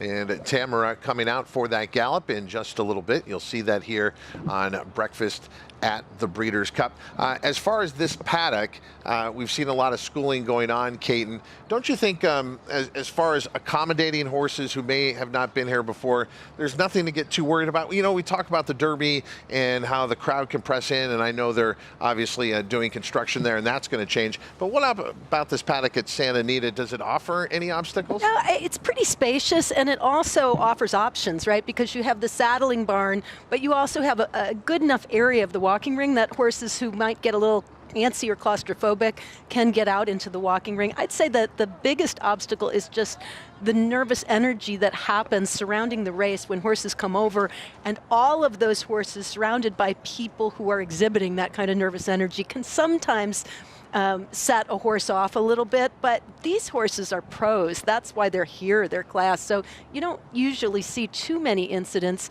especially here. I can't recall too much ever happening or any races being lost in the paddock. The key to this paddock is the saddling area. It's enclosed, it's very contained, low ceiling. Horses, you know, there's not space for them to react. There's a closed saddling stall in there too. I think the hardest part for some of these horses that have never been is the walk from the receiving barn over to the paddock. They come through, what's it called, Monument Garden here? Oh yeah, that's right. They come through this area, and there's going to be a lot of people here. And there's a lot of people surrounding the paddock, but there's no amphitheater effect. It's not like the people are tiered up woods, like they will be at Churchill Downs, looking down. I think the hardest part is the walkover from the receiving barn. All right, this is where we're located off this gorgeous paddock here at Santa Anita. Taking a look at the O'Brien horses finishing up their morning session here and coming down the lane on the main track here at Santa Anita. Wow. It's going by just absolutely single file. That looked like a John Sheriff's horse at the back there, if I'm not mistaken. Different saddle tail. But yeah, I mean, this is what they do time and time again. They are taught to train like this. And it's not just the lead horse establishes a pattern, Correct. right? Or the speed at which everybody else has to kind of follow suit.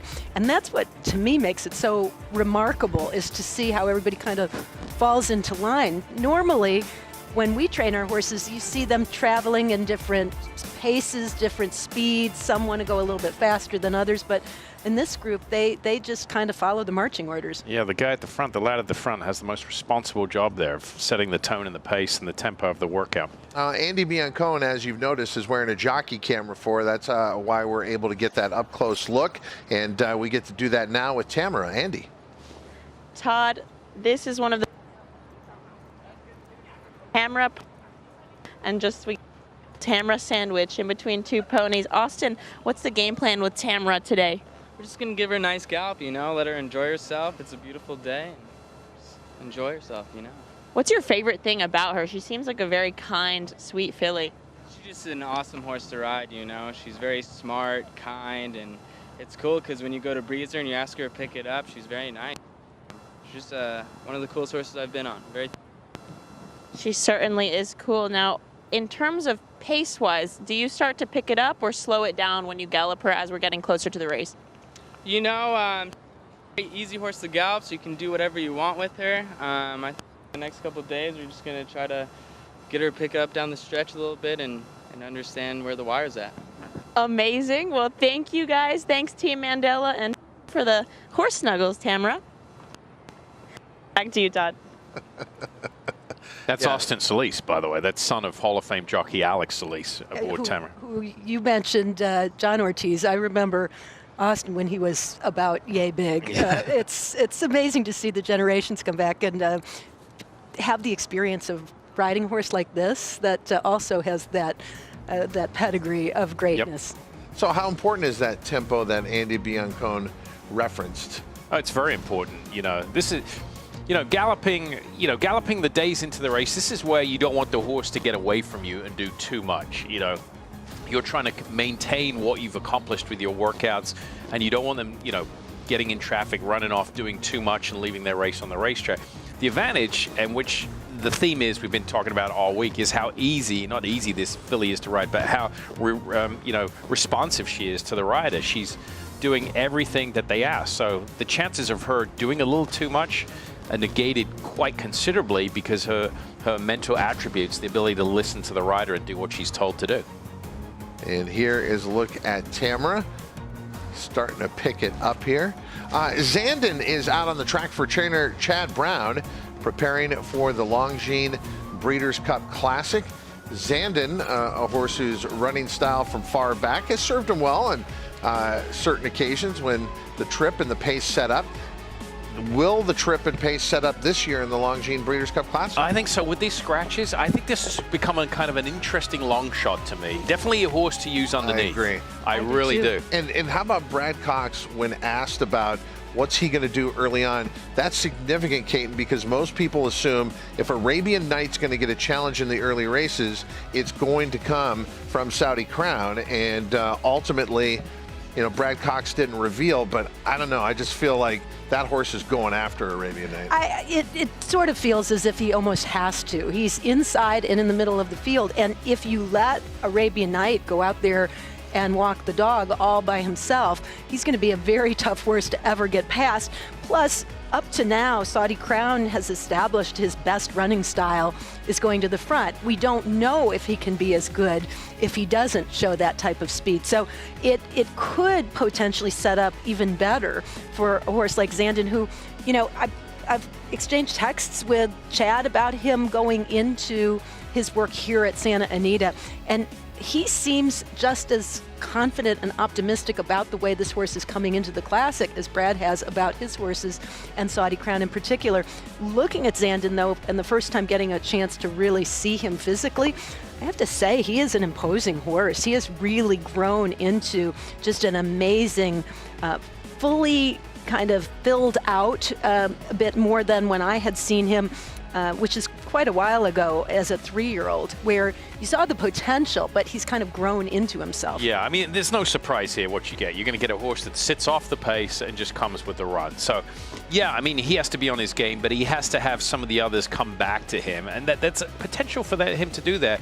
You know, his form is good, and I think, you know, for me personally, I like White Barrio in this race, and he ran second to White Barrio, a distant second. What did he do? He came back and won, and all he does, that piles on and adds to the credentials of Dick Dutro's horse. So he's right there.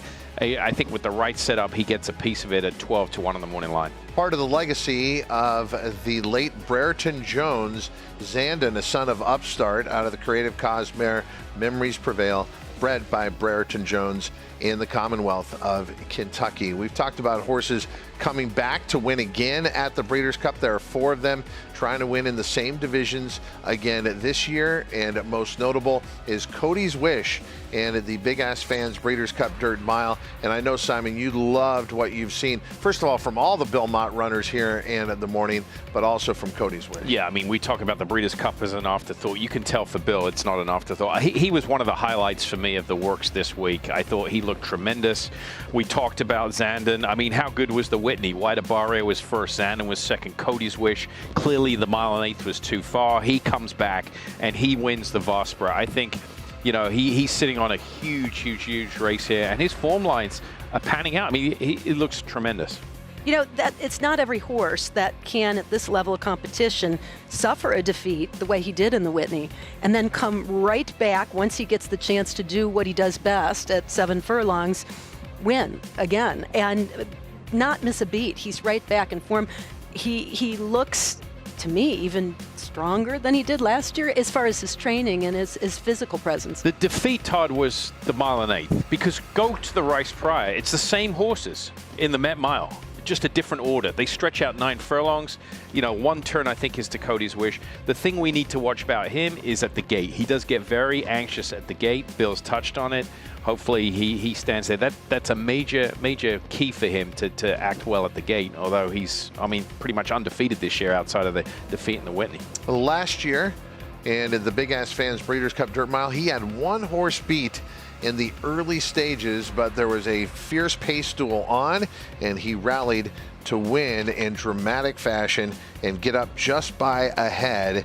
And this year will be another solid favorite, but will he have that same type of pace scenario? I think that's debatable. It's certainly not going to be like last year. No, I mean, he's going to have to run down Zozos. Zozos, to me, gets a clear and easy uncontested lead here, but I think he's got the ability to do that. I think he's got the ability to sit and come late. Okay, we showed you Tamara arriving on the racetrack. We heard what they were hoping to accomplish this morning. Here she is now. Let's take a look at her here. She's just going for a healthy gallop under Austin Solis. Now, I'll be eager to see that Austin alluded to the fact that he would let her kind of pick it up a little bit through the lane. So right now, this point is just relaxed and easy, and you can see that she seems just comfortable doing her thing, not really being asked for anything much. But as he goes into the lane, if he's going to ask her for a little bit more, he may even take a little bit tighter hold of the reins, because though it's counterintuitive, the horses are kind of taught to accelerate with a little bit more contact on their mouth. Yes, when the reins are a little, you know, crossed. That's why you see jockeys in a race cross the reins and make the reins get shorter and go up their neck. And here she is with her ears pricked. She's looking around. And like we said, she's a filly that is very manageable. So she's not going to run off. She switches leads there. And he's just maintaining the same pace. He's just kind of keeping the same pace. Yeah. Tamara, one of the heaviest favorites of the 2 days, and certainly in the morning line that's indicated, 4 to 5 for the Breeders' Cup Juvenile Fillies, and looking the part of the heavy favorite every morning that we've seen her here.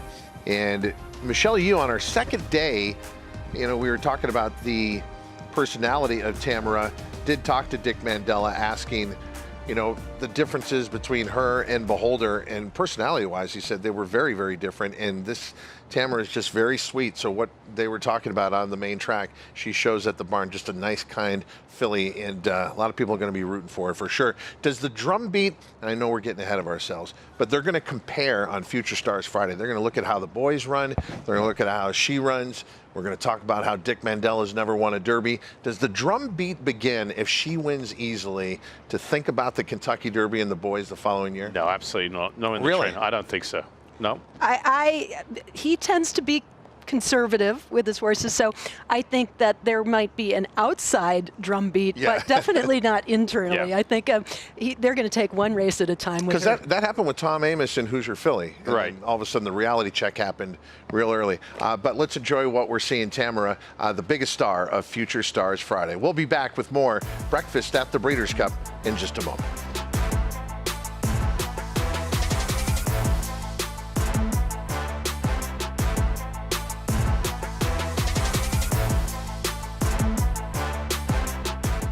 Every sire hopes to have a son to follow in his footsteps. An impressive debut. For Munnings, that son is Jack Christopher. Jack Christopher to win the Champagne.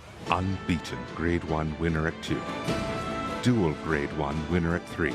And he is pouring it on here. It is Jack Christopher winning the Grade 1 H. Allen Jerkins Memorial. Jack Christopher.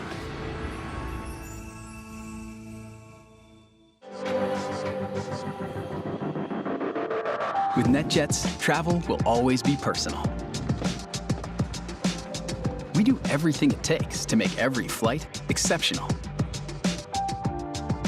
Every single detail of your experience is personalized, just for you. As our standard is not just to meet our definition of perfection, it's to exceed yours. Welcome back to the Sportsbook Draft, where FanDuel's pick is in. With the first pick in the 2023 Sportsbook Draft, FanDuel selects horse racing. Brilliant pick, as FanDuel becomes the first and only sportsbook app where you can bet on horse racing. Just a savvy move by a savvy franchise. New customers get a no-sweat bet on the Breeders' Cup up to $200. It's like they know each other. What do you think Rob's saying to him right now? Probably something about oats. A beautiful individual, extremely athletic, displayed a tremendous amount of talent with his win in the Vanderbilt, as well as a couple of his wins at Churchill Downs. Ran unbelievably fast. Very special family to me. Just a gorgeous horse and throwing very athletic horses that I think will run. Perfect sire for the 2-year-old sales. I plan on breeding to him next year. I think he's a great play right now. The Vanderbilt.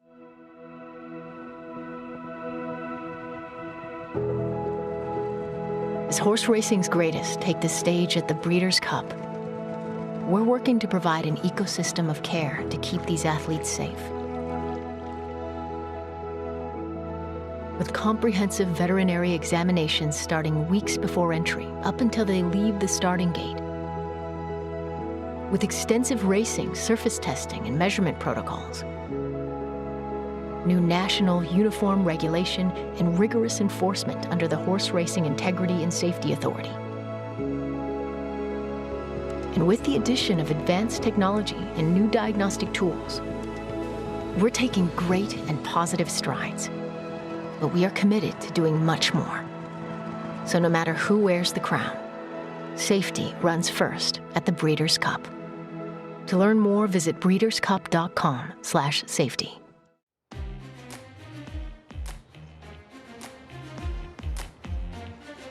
That's the view from the grandstand at Santa Anita, and that's the view thousands will experience in person for 2 championship days of racing. The Breeders' Cup returns to Santa Anita for a record 11th time. Welcome to our set just off the paddock. I'm Todd Schrupp alongside Caton Bradar and Simon Bray. 14 championship days. When you take a look at the 2 days, 14 championship races, the biggest day being on Saturday. Last year, Flightline was the huge star everyone expected coming in. He delivered delivered. But when we left, we were all talking about the story of Cody's Wish, who won the Big Ass Fans Breeders' Cup Dirt Mile because of his connection to the remarkable young man, Cody Dorman. Cody's Wish is back to try and win the Big Ass Fans Breeders' Cup Dirt Mile again and is the 9-5 morning line favorite. One of several, I believe it's 5 returning Breeders' Cup winners that are competing in this year. And I think none with the story surrounding Cody's Wish and the desire to see this horse cap off that fairy tale story. Yeah, 4 winners from last year, 1 from 2 years ago. And Cody's Wish, one of those from last year, as you mentioned. And, you know, his effort in the Whitney was just down to the 9 furlongs. He is a true 1-mile horse.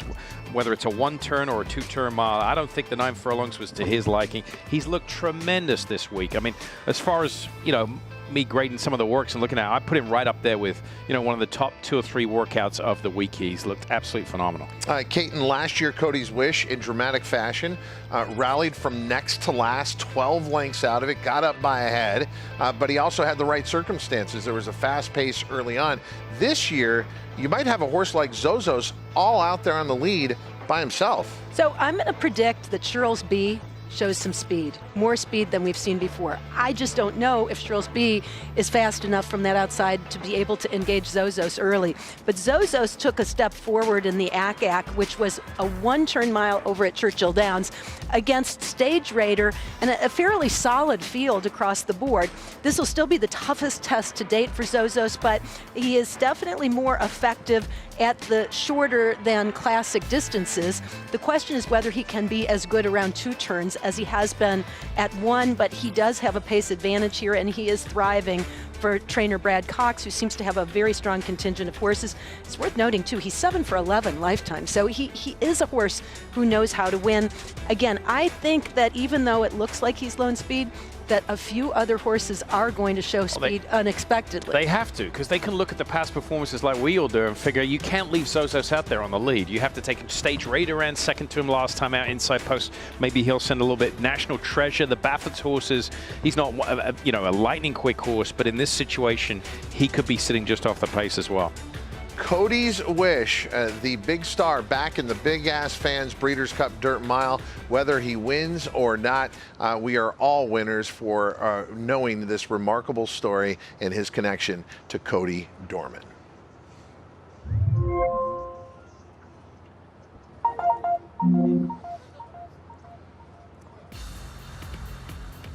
On Saturday, the Maker's Mark Breeders' Cup Filly and Mare Turf. Santa Anita hosting the Breeders' Cup for a record 11th time. We're obviously here in Arcadia, California. But what country is the Breeders' Cup being held in, Simon?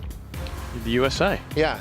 Do you see any horses in this race bred in the United States? No. There is not one American representative in the Breeders' Cup Filly and Mare Turf. The closest we come is Canada, with Moira being a Canadian bred. Pretty remarkable, but it also speaks to turf racing is definitely Europe's game. I don't think this has ever happened before in the Breeders' Cup. No, and we've seen, you know, the likes of Chap Brown go to Europe and go to the Tattersalls yearling sale and buy British and European bred horses and bring them back to the States. Big change. One upside to no American horses in here, we get to take it easy in this preview. It's all Rishi now. Well, I'm going to think that it might be easy for me too here, guys, because I think it's a 2-horse race. Looking at the very best form in that particular contest, you mentioned it's a strong race for Europe. It has been traditionally. And I think it lies between Inspiral and Warm Heart. It's interesting the race obviously being over 10 furlongs because Inspiral's done all her running over a mile, and she's stepping up in distance by 2 furlongs to 1.25 miles. Whereas Warm Heart, her main opponent in the betting and seemingly on form, the 3-year-old, she's stepping down from 1.5 miles, distance which she's been running mostly over this past year. She's stepping down 2 furlongs to the 1.25 miles. Warm Heart does see out the 1.5 miles very, very well, which leads me to think that Inspiral is the obvious contender for this race. Now, Inspiral, Frankie Dettori was saying earlier on this week that, yes, they could have gone for the mile, but he thinks that the mile races here at Santa Anita, and in discussion with the team, John and Thady Golston and Cheveley Park Connections, is suggesting that maybe it's a bit harder, bit more draw dependent, he said, to get a cleaner run. And so with the class of Inspiral over slightly further, they feel it will come to the fore. The better horses, the cream will rise to the top in those races, whereas perhaps luck plays too much of a part in races over shorter distances, a mile down to the 5 furlong distance. But what I do think about Inspiral, regardless, is that I'm surprised she hasn't actually tried this distance before. She's raced since her 2-year-old days over a mile, and I know Simon would know very, very well that horses that tend to race over a mile at the age of 2 in Europe, you're thinking that really their 1 1/4 horses maybe even stay a bit further when they turn 3 and 4. That's generally the template for the way they're trained. So it's a surprise. In the past, she has been entered for races over 10 furlongs, races like the National Stakes at Goodwood, but she's never taken up any of those engagements, and she's stuck to a mile. Obviously, she's been brilliant over a mile. And I think that the 1 1/4 will be no issue to her whatsoever. Her connections, Cheveley Park, have won this race before with Queen's Trust, and I think they can look forward to celebrating once again, this time, though, with Inspiral. Strong statements there from Rishi Prasad saying it's a 2-horse race and leaning towards Inspiral.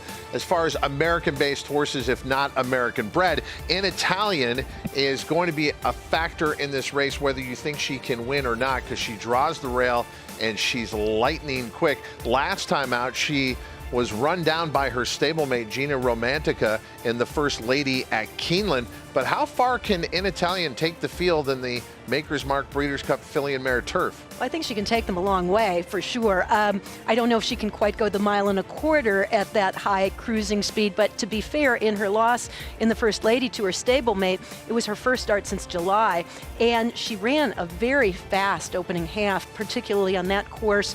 We saw very few horses able to win in front-running fashion on the Keeneland Turf course, so I actually thought that that was as good as a win in that race for In Italian. How it translates to the Breeders' Cup, though, I'm not entirely sure. Well, she was second in the race last year at Keeneland when it was run at 1 3/16. Her distance kindly a little bit shorter than the 1 1/4. The one thing I would say, it kind of negates itself with the configuration here, the 1 1/4 against the 1 3/16, because of the downhill aspect of it. The first part of the race is run downhill. It's a very easy 1 1/4. Saw a piece from John Gosden earlier this week, and it kind of backed up what Rishi was saying. Yeah, the mile on face value would be the right trip for Inspiral, but the 1 1/4 is such an easy 1 1/4 here that you're just, you know, ticking away downhill for the first 1/4 mile, and then the race really starts once you get onto the true turf course. So if there's ever a shot for her to get a 1 1/4 Inspiral, I'm with Rishi. I think she gets it. In Italian will lead them a long way, Todd, but I think she gets run down late. The Maker's Mark Breeders' Cup Filly and Mare Turf. This race clearly goes through Inspiral and Warm Heart.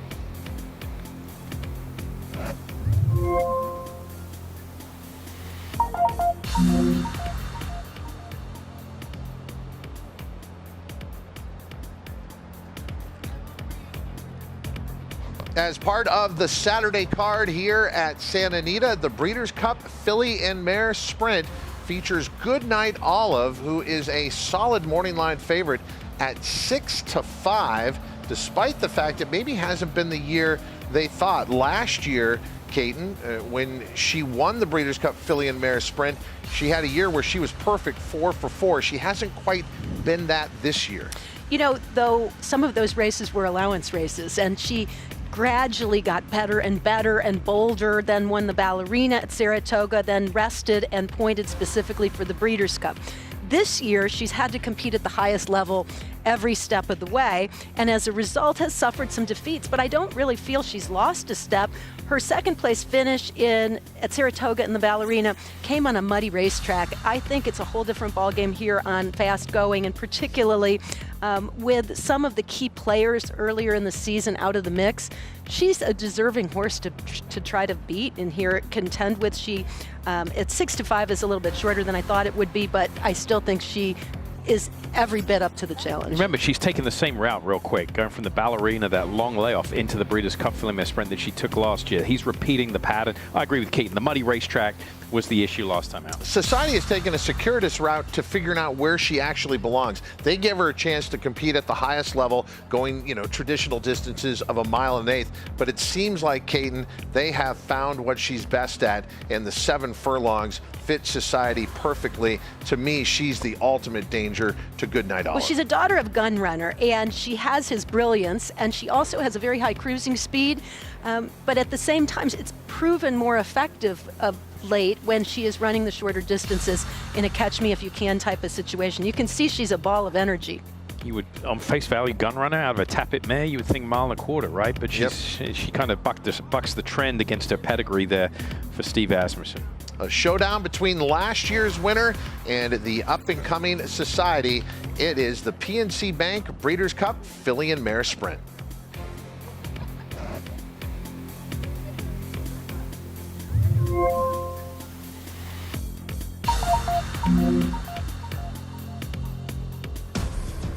The FanDuel Breeders' Cup Mile, presented by the Permanently Disabled Jockeys Fund, takes us a mile over the firm turf course here at Santa Anita on Saturday. And the morning line favorite is from Japan. Songline listed at 5-2, took the biggest race, Simon, in Japan, 4-milers, the Yasuda Kennen, and this burst late was awesome. Yeah, great turn of foot, great acceleration. Her resume is pretty much intact. I mean, she's, at least this year, she's 4 starts, 2 wins, and a third. The poor performance was in a sprint race. She won the Victoria Mile prior to this. That's against Fillies. She's run against the boys here, so I was very impressed with this performance here, and she comes in off a nice effort last time out. Again, it was her first start since June. She had every reason to get a little tired.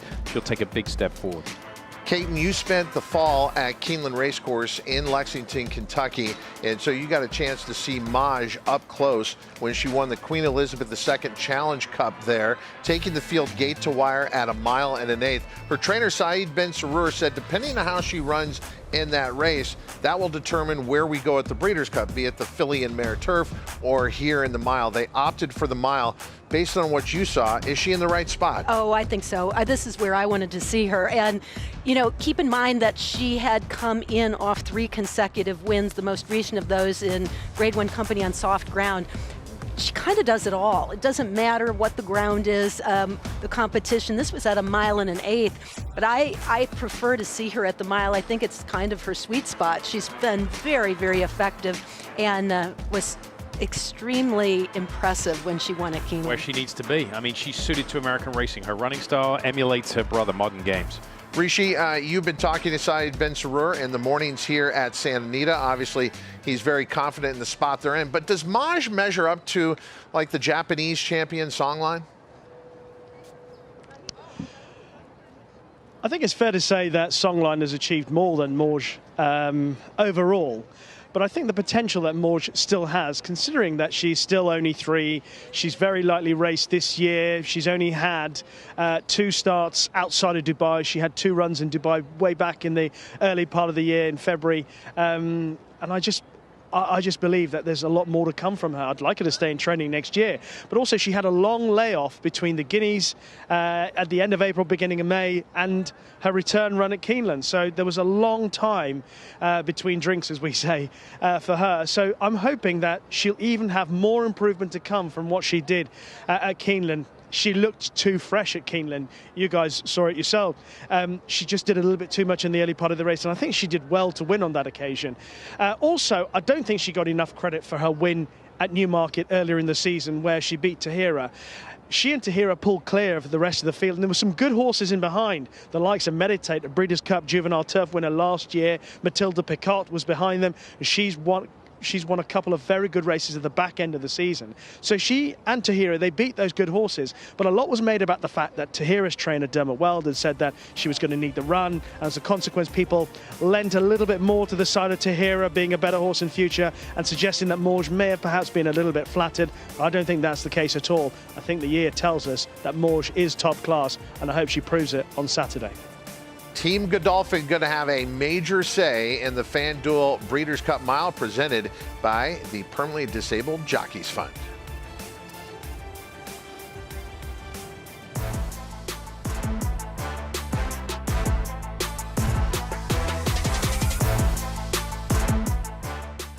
A Grade 1 winner on both dirt and turf, War of Will became a classic winner with this victory in the Preakness Stakes. He added turf credentials to his resume with a determined victory in the Grade 1 Maker's Mark Mile. Now his progeny are bringing top dollar in the sales ring. 650,000. Jesse, 375,000. AC, 335,000. A dual surface classic winning son of Warfront, War of Will, standing at Claiborne Farm. FanDuel Casino has your chance at the #1 feeling, winning, which ranks even higher than the 18th best feeling, saving a kid from a well. 59 years later.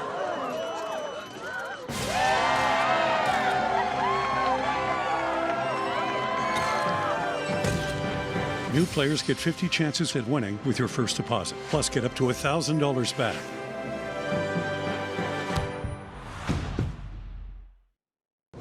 Hey there, it's Craig Carden. I know I can't believe it either, but the World Series is officially here. So if you're choosing to make a wager on the series this year, please be sure to do so responsibly. Gambling should always be fun, social, and entertaining.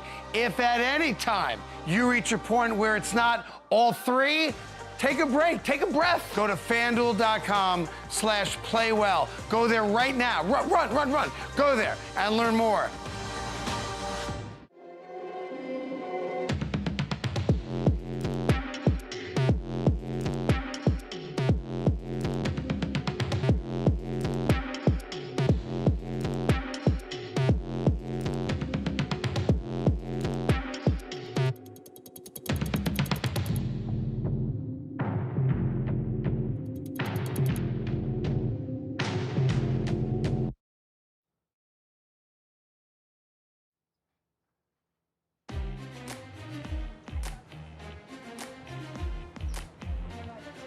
It's the 40th edition of the Breeders' Cup World Thoroughbred Championships, and returning to Santa Anita for a record 11th time. Welcome to our set just off the paddock. I'm Todd Schrupp alongside Caton Bradar and Simon Bray, looking ahead to the big races on Saturday here at the Breeders' Cup.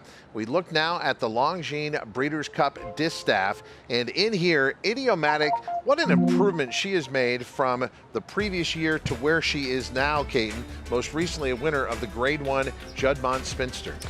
Brad Cox has never been afraid to take an unorthodox route with horses, whether it's traveling to lesser recognized tracks or trying different surfaces. And Idiomatic kind of started out the season on the synthetic at Turfway Park, but it was a launching pad for her because once moving to the dirt after a second in the Ruffian, she's been virtually unbeatable and seemingly getting stronger with every race. She's a huge filly, probably one of the biggest horses we'll see at the Breeders' Cup this year, and her physical presence goes along with a high cruising speed. Certainly does, and that's going to be the key to this race, is the speed. Unlike you know, some of the other races we've been talking about, the Dirt Mile with his lone pace setters, I think the pace is going to be very honest in here.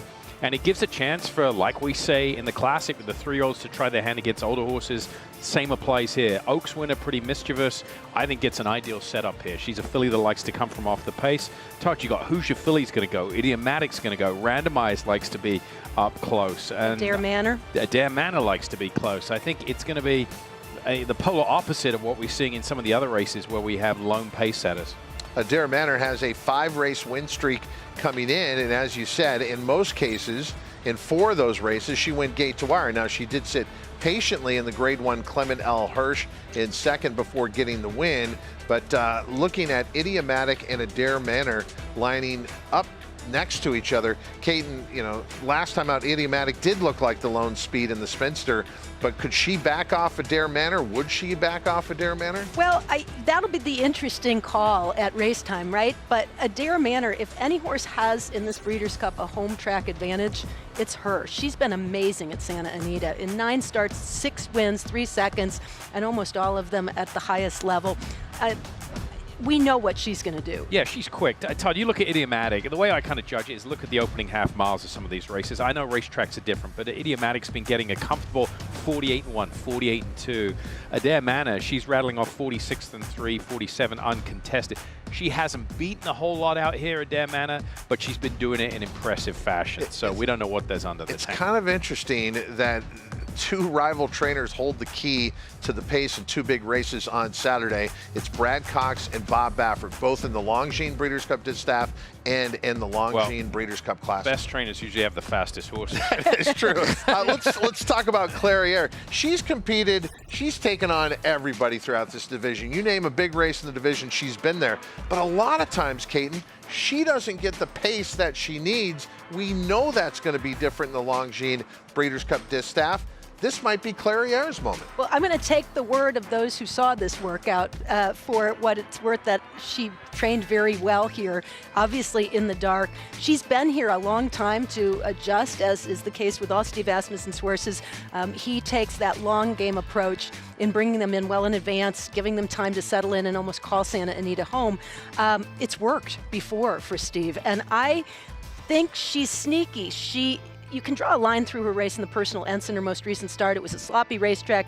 Nothing went the way she needed it to go. But before that, as she dances every dance, even if she doesn't win, she's right there, regardless of who she's running against or where or what the configuration of the track is. But she does need a little bit of pace. I think she gets it in here. I agree with you. I think she's kind of the forgotten about filly or mare. She lived in the shadow of Malathat, search results, Latruska for a while. She was 10-1 in her first Breeders' Cup Distaff. She finished fourth, excuse me. Then she was 6-1.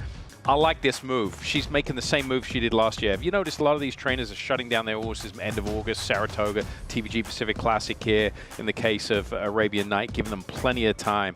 Steve Asmussen's doing that here with Clairiere. She's going to run a huge race off the layoff. Fantastic addition. The renewal of the Longines Breeders' Cup Distaff Saturday at the Breeders' Cup here at Santa Anita.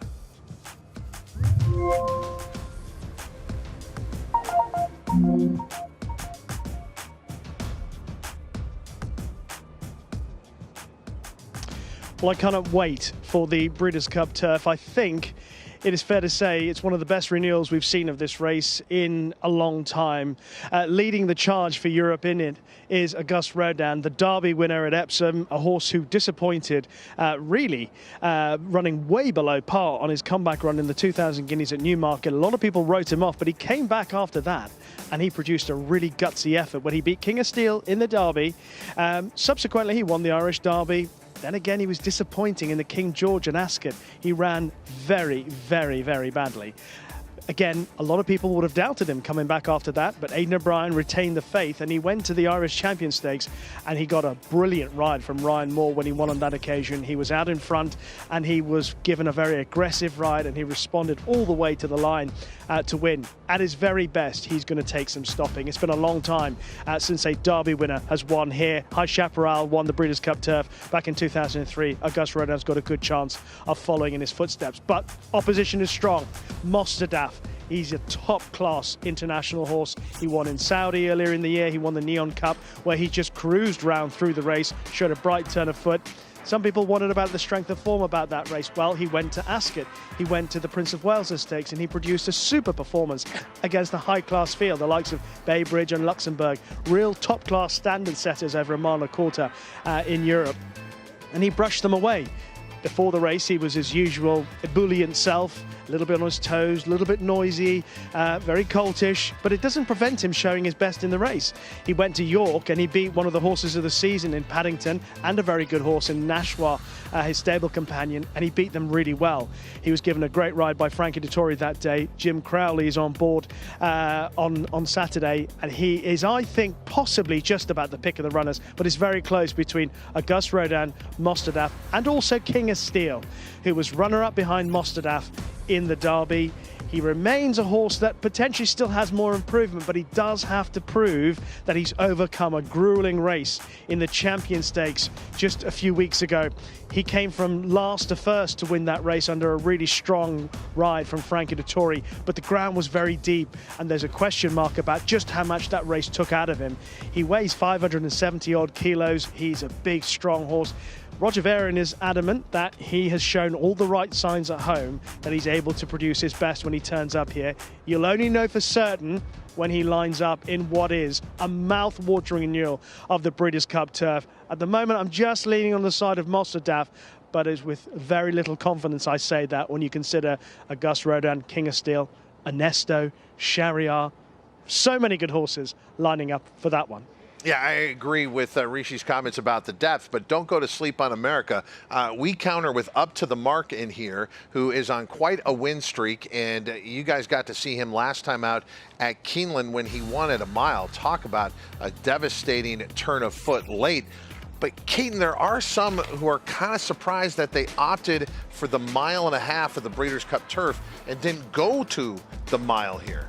I wasn't surprised because of the way he performed in the Manhattan and the Turf Classic before that. I thought it was a bit more of a brilliant type of performance with more ground to work with than what he showed. It was a good win in the Turf Mile, but he just barely got up and kind of has to have everything work out to perfection, whereas I think there's a little bit more margin for error as far as how the pace unfolds and whether you get the breaks that you need for position in the early stages of the race for Up to the Mark with the longer distance. He's an absolute carbon copy of Innsbruck, Todd. The decision to go between the mile or the Filly and Mare Turf, that was the same decision for Up to the Mark. To Keaton's point, there's less variables here in the Breeders' Cup Turf. The pace of the race is slower. Draw doesn't matter as much. It's downhill.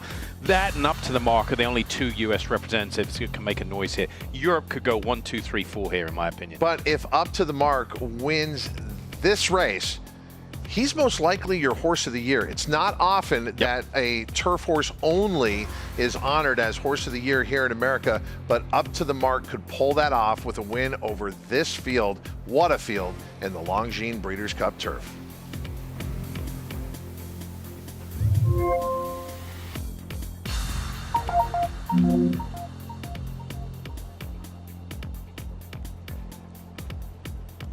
It is always the biggest race of the 2 championship days of racing at the Breeders' Cup, but it's not the last Breeders' Cup race on Saturday. There will be a couple after. The Longines Breeders' Cup Classic for $6 million, going 1.25 miles. This race has had more news throughout the week than any other race. Horses that were pointing towards the race who then had to go to the sidelines. Arcangelo is one of those horses. He did make it through the post position draw, but was ultimately scratched the day after and has now been retired, leaving us with a field of 12. He was going to be one of your favorites and part of a 3-year-old division, Kate, that is getting a lot of respect here as many of them take on older horses. Arabian Knight has already done that when he won the FanDuel Pacific Classic this summer at Del Mar. I think that's what has led to his being installed as the morning line favorite. He draws to the outside, and I thought that was a little bit of a surprise to some, but I would argue deserving of a horse who was able to beat his elders, who has won 3 of 4 starts, who's gotten better with each race, and who's proven at the 1.25 mile distance and trained by Bob Baffert. So he has speed to the outside. Saudi Crown has speed to the middle. And outside of that, there's not a lot of early speed, true early speed, so it's going to be interesting to see how it plays out. I think it's going to be a great jockey's race down the stretch for the first time round. You've got to remember, they break at the top of the stretch here, so there's going to be some jockeying for who wants the lead, maybe who wants to take back. It's a little different if they were breaking right on top of the turn. You could absolutely commit, just go send, establish position. Here, you've got 1/4 mile before you get into that first turn, so you know it's going to be Saudi Crown and Arabian Knight looking to jockey for the lead position here, and Brad Cox has already set out we're not giving away our tactics here. This is what Saudi Crown is doing, so I think that's interesting. I think they might send hard. It was described at the post position draw as a 10-year absence from the Breeders' Cup for trainer Rick Dutrow. We won't get into the fine details of that, but he is back off a long layoff. He has won the Breeders' Cup Classic before. This would be remarkable if he were to pull it off after being away from the game for so long. But Caden, if you just look at the horse, set aside the human connections for just a moment, everyone is talking about how White Abarrio has thrived at Santa Anita. Now, he's a horse that Rick Dutrow has talked about as having to work with as far as his shoeing is concerned. And as a result of those complications, he's not missed, but had to postpone several works along the way. So he hasn't come into this race in the exact way it was mapped out as far as the preparations are concerned. That doesn't seem to matter because the way he worked here in his last workout prior to the Breeders' Cup was spectacular. Everybody talking about how well this colt is doing going in off his really spectacular victory in the Whitney back in August. I think if he shows up like he worked this week, where he went the last quarter in 22-2, I think he wins this race. And he comes out of, he jumped into Dutro's barn. He's running the highest speed figures since, in his career. He's coming out of 2 very good races. Like we mentioned already, who was behind him? Zandon, going to be a long shot threat in the Classic, and Cody's Wish, probably the horse to beat in the Dirt Mile. It's not like he's been, facing slouches. What does Ushba Tesoro have to do to get your attention? He's 3 for 3 on the year. The Japanese champion also took the Dubai World Cup in this perfect streak so far this year. We look back at that effort. The mornings have not been as smooth as the afternoons and evenings that Ushba Tesoro has had. Okay, he rides a 6-race win streak in Japan and Dubai and has done everything that's been asked of him. But he did have some issues at the gate in the morning that have caused concern, because he at first did not want to go into the gate, and then once in was very uncomfortable up until today, where he actually schooled several times and finally got the okay from the gate crew. Yeah, I have no problem with his talent on the racetrack, but you can't show it if you can't start, and that could be a problem for him. I mean, we've seen him. He was very reluctant, and once he was in the gate a couple of days ago, he did not like it in there. So they came back on Wednesday morning, put some pads in the gate. He reacted to that, Todd. I need to see more gate work between Wednesday and Saturday to see how he reacts. It was 30 years ago that our Kong pulled off the most shocking upset in this race right here at Santa Anita at 99-1. It is another field deserving, befitting of the best race at the Breeders' Cup, the Longines Breeders' Cup Classic.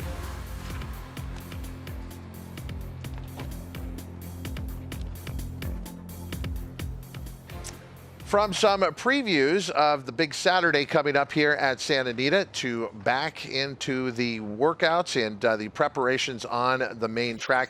This is a gallop for Bright Future out on the main track here at Santa Anita.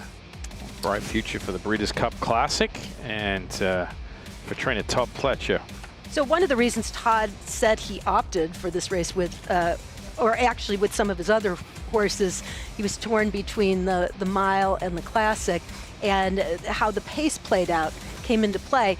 I actually think the pace plays out perfectly for Bright Future, because if we do see that speed battle up front from Arabian Knight and Saudi Crown, then the horse who's going to be the main beneficiary, just sitting in the catbird seat, is Bright Future, who came to life in the Jockey Club Gold Cup off an allowance win.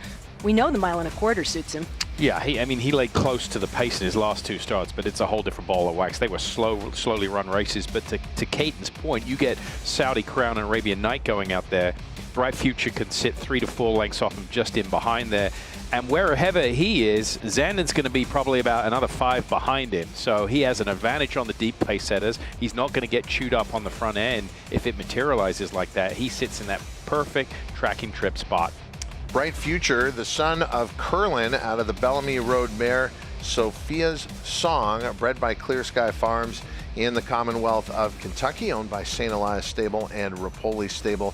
John Velasquez is engaged to ride. We talked about George Weaver in the Breeders' Cup Juvenile Turf Sprint. He's got 2 huge shots. Yeah. And No Name Mets amongst them, but lining up on the inside right next to No Name Mets is this horse, Crimson Advocate. Filly taking on the boys, which is, again, we're accustomed to seeing that, and she did that in the Royal Palm back in May at Gulfstream Park. I mean, I don't know whether he wants them drawn next to each other, but it's hard to split between the 2. The Morning Line Maker couldn't do that, made them both 4-1. That seems to be a key number for a lot of horses in these races, but yeah, drawn post 1 and 2. Training hours starting to wind down here at Santa Anita, out on the racetrack. Andy Biancone. By Raul, on size rider for Crimson. Raul, you've been with Filly since the basket. Mare, how much has she changed from then to now?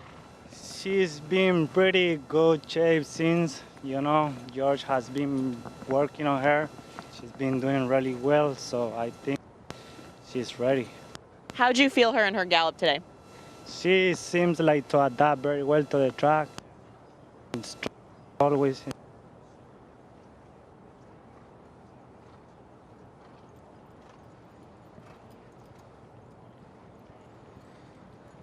I might take a mic problem so I can go to bathroom. Welcome back to our set just off the paddock here. Obviously, we've been struggling with Andy's microphone throughout the morning. We'll see if we can get that fixed out. But amongst those two horses, Crimson Advocate and No Name Mets? No Name Mets, who do you prefer? I don't know. I mean, they're both really good. Yeah. You know, having seen both of them at Gulfstream Park, they both competed in the Royal Palm in their respective races, which earned them the trip to Ascot. That's right. That was very early on. And I would say No Name Mets has developed more outside of the Ascot race. Mm-hmm. You know, they both won, and they both looked very good doing it, but No Name Mets kind of had to overcome some growing pains, if you will, and I thought has matured, whereas Crimson Advocate was really good right away, and I think has continued in that manner. So for me, I kind of lean toward the horse that's developing versus the horse that was already there to start with, just because I think it's harder to maintain. What makes it tough? They've both got the same running style. Exactly. We're training at the shortest distance you can race at. I mean, it's not like we can separate them, you know, because they're going long for the first time. It's unbelievable. Here's a look at Adair Manor, out for trainer Bob Baffert, preparing for the Longines Breeders' Cup Distaff. We talked about this interplay between the Brad Cox trained horses and the Bob Baffert trained horses as it relates to pace, both in the Distaff, in the Classic. Can I ask kind of the next level question? Have we seen Bob Baffert and Brad Cox interact very much? Bob Baffert tends to be someone who seeks out his rival trainers. I think sometimes he's very friendly in an information gathering mode as well to find out. Because Brad Cox earlier saying, I'm not giving away my game plan to anyone. He knows that Bob Baffert and others are listening here.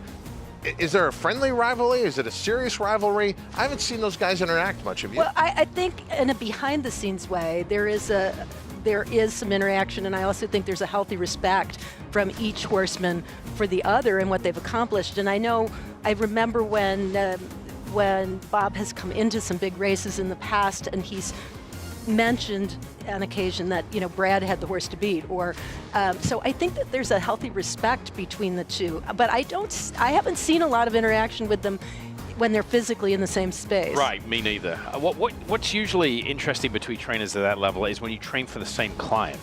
That brings another dynamic to it, that one might have a better horse than the other. There's two ways to look at that. Bill always used to tell me, when you're locked in with one client like I was, when they say goodbye, you lose everything, right? Yeah. But the other thing is when somebody else is training for that client, it's good that the client can hear bad news from somebody else rather than just you giving it. So, but yeah, I mean, I think the healthy rivalry. Say they both train for Godolphin, right? And Brad Cox has had a real couple of Godolphin runs. That would get away at Bob a little bit. That's interesting. Yeah, it will be fascinating to watch. They hold the keys to the pace when it comes to the Longines Breeders' Cup Distaff, and obviously the Classic. Sorry to interrupt. This filly, real quick, she doesn't need to be on the lead. What I think with her, Kate, I think she's just faster than competition, and she hasn't run into anybody that's faster than her out here. She sat off the pace a couple of starts back. She's been beating up on the same crew, but very easily. But I like to watch her. She has a very easy, free-flowing style, and especially for horses who are that fast or who can be that fast, you don't always see that. You sometimes see them a little bit more keen on the muscle. She doesn't train like that. Yeah, she's very loose, very free-flowing, exhibits a filly that wants to distance the ground. Her stride is not short, compact, and beautiful filly.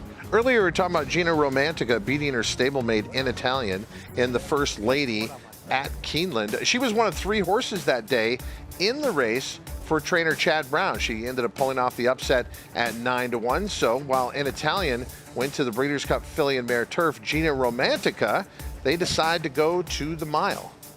Yeah, I mean, what a powerful punch that First Lady has turned out to be, because we know in Italian's going to, lead him in the Filly Mare Turf as far as she can.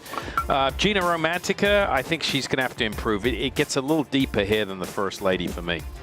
That was sort of her coming out party, though, right? Yeah. I mean, she had run well previously, but always was kind of the other horse amongst Chad's top fleet of fillies on the grass.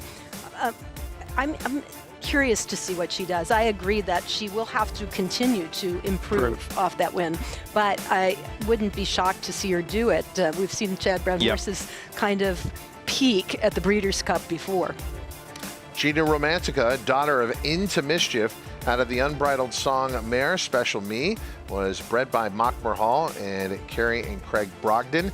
I know Carrie has been on social media talking about how proud they are of Gina Romantica and other horses that have come out of their program to go on to the Breeders' Cup. And as we said, the bottom line isn't always about winning on this stage. It's getting here as well, to have had a good enough year to get you in to the championship moment.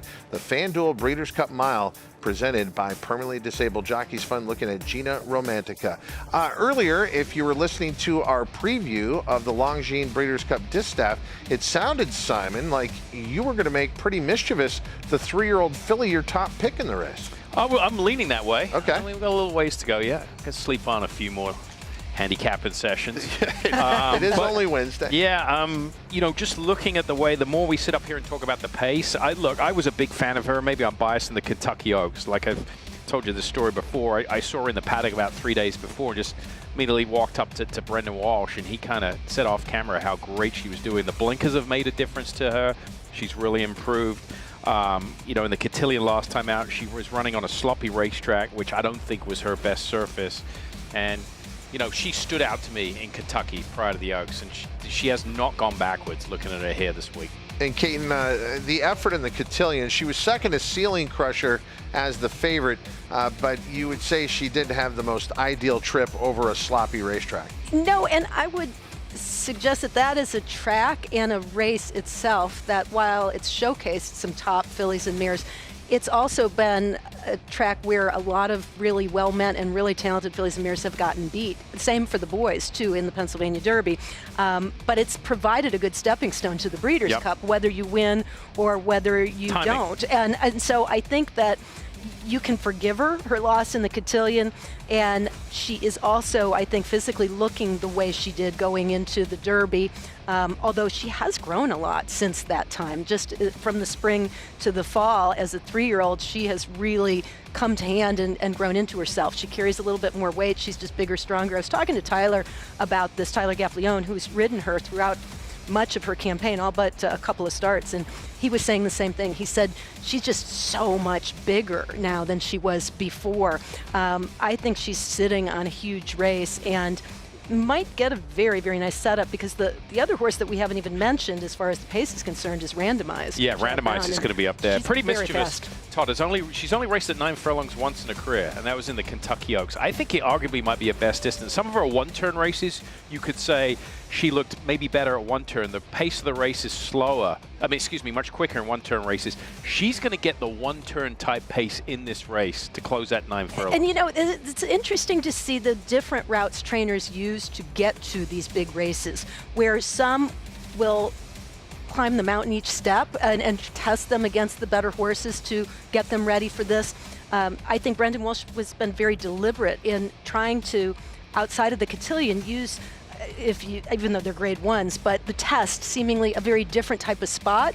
But at 7 furlongs, the way that field came together, she went off the favorite, a little seemingly easier spot than tackling the older fillies and mares or tackling the longer distances. So he's kind of taken a different route with her than we typically see with a 3-year-old filly going into these races.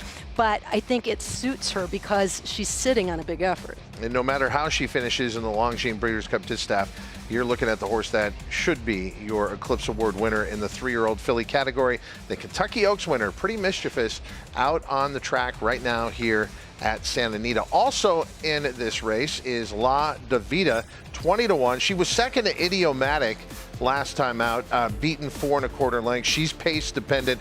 That day, no one was able to get to Idiomatic.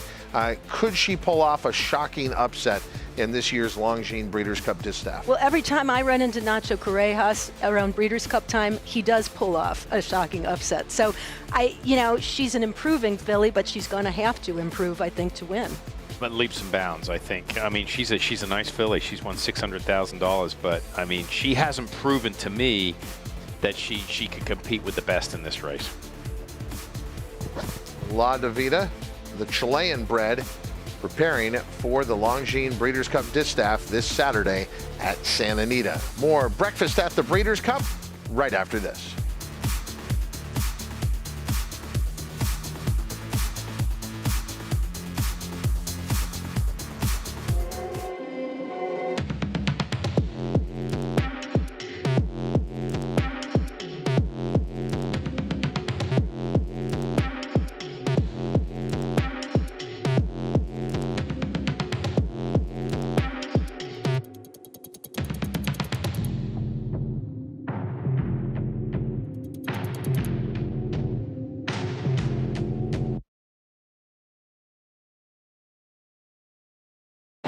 garbage time. That phrase never sounded quite right, because no part of football is meaningless. So while some folks see garbage, FanDuel sees treasure. We see spreads to cover, overs to hit, and chances to live bet from the first down to the final whistle. So don't just watch football this season, cherish it. Bet $5, get $150 bonus if your team wins, plus a profit boost every single day. FanDuel, America's #1 sportsbook. Hey, so I found a betting system that's really working great for me. So did I. What's yours? I set up an hour-a-week time limit on FanDuel. I can also set up wager limits, so I only bet what I can afford, and betting stays fun. Right. So what's your system? What's that? Your system. What's your system?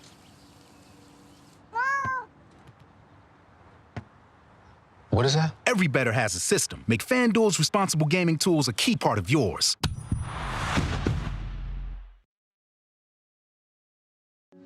"40 years ago, we were founded for thoroughbred racing. For 40 years, we've set the stage for the world to come and race. We've dedicated our lives to our sport, to witness the unforgettable, to reach the mountaintop, to win a championship that defines a legacy. Our love, our dedication, our passion, it runs deep.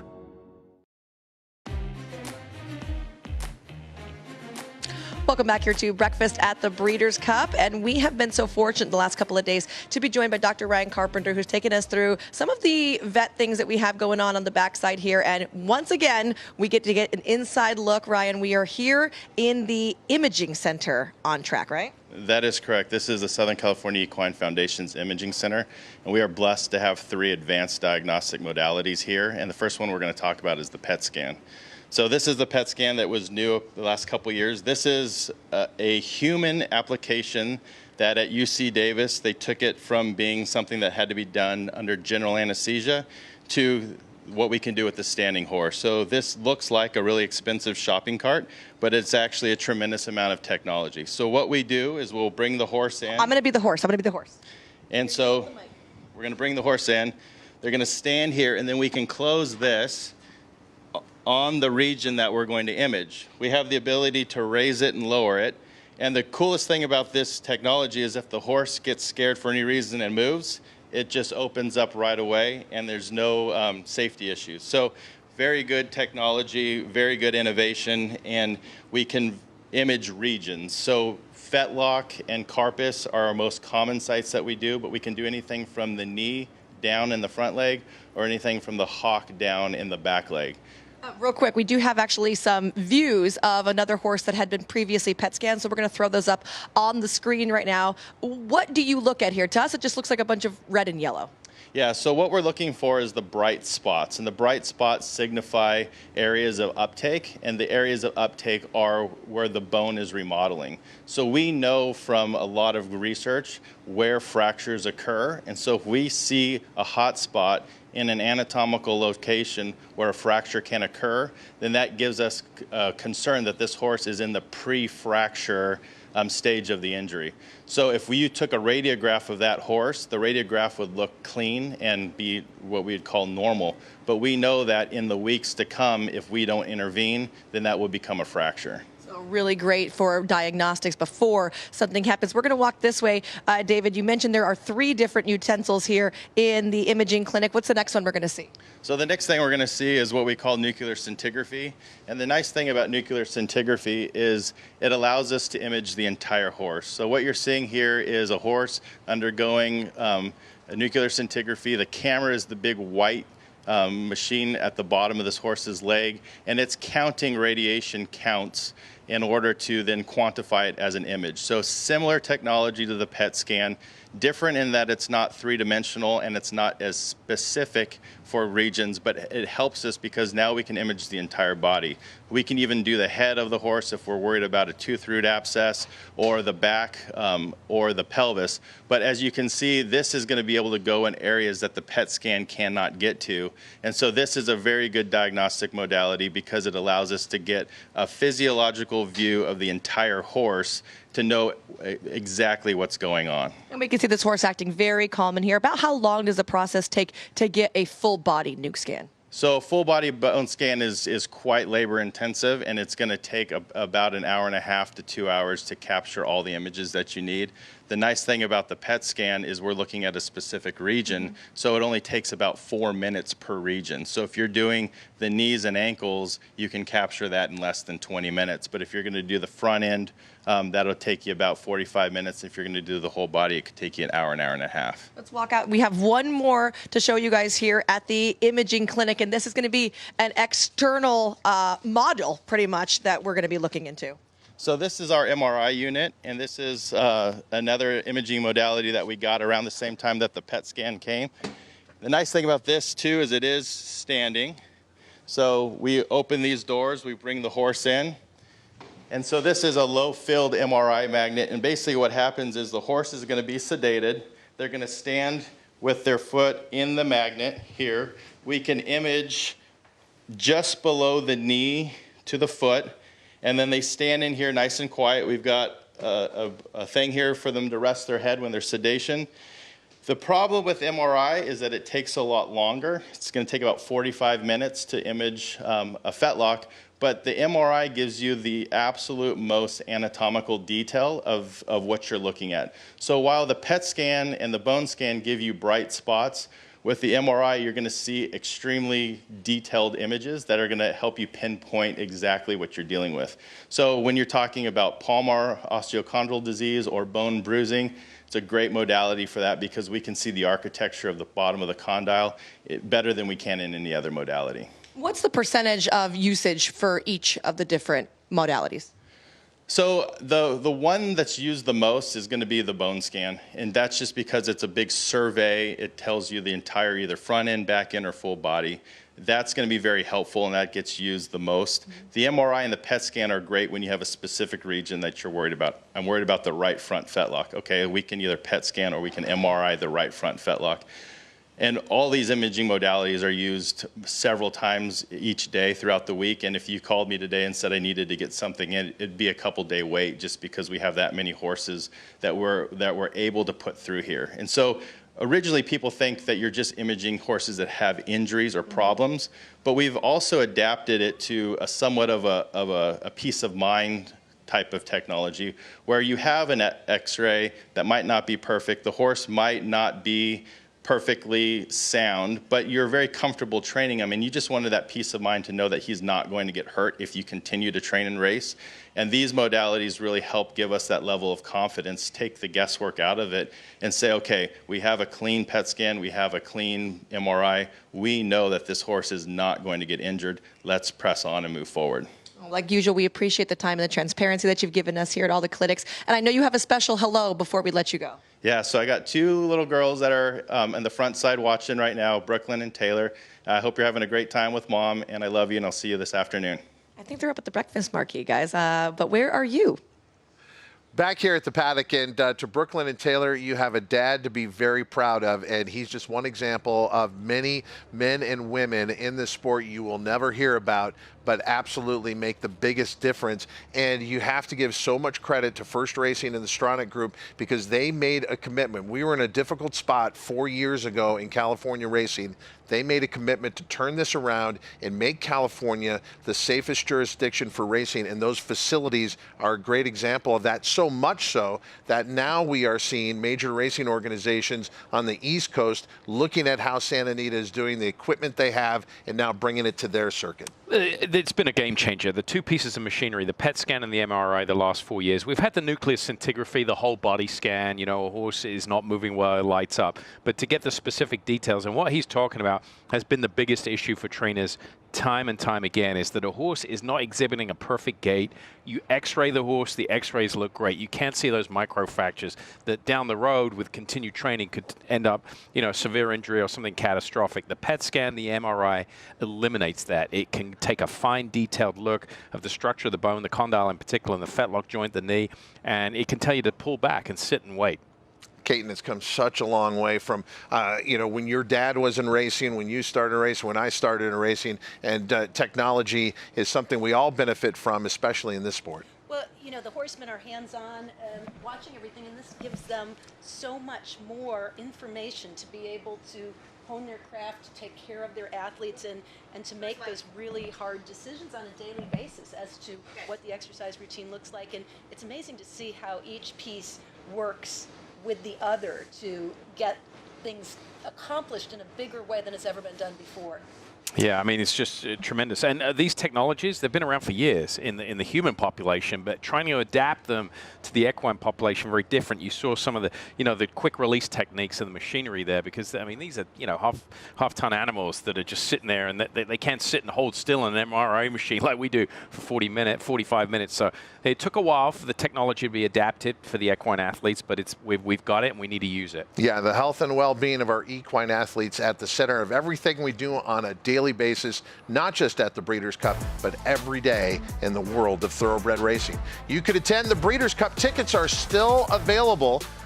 BreedersCup.com/tickets. Visit that site online. Just 2 days until the first of 2 championship days of racing, but it's 40 days of giving to celebrate the 40th edition of the Breeders' Cup. The Breeders' Cup's 40 days of giving benefits 11 thoroughbred charities and remains open through Saturday. A $40,000 match donation from the Breeders' Cup and Ken Fryrich's Better World Records is open now. Visit breederscup.com/giving to show your support. We'll be back with more Breakfast at the Breeders' Cup, brought to you by Fasig-Tipton and Windstar.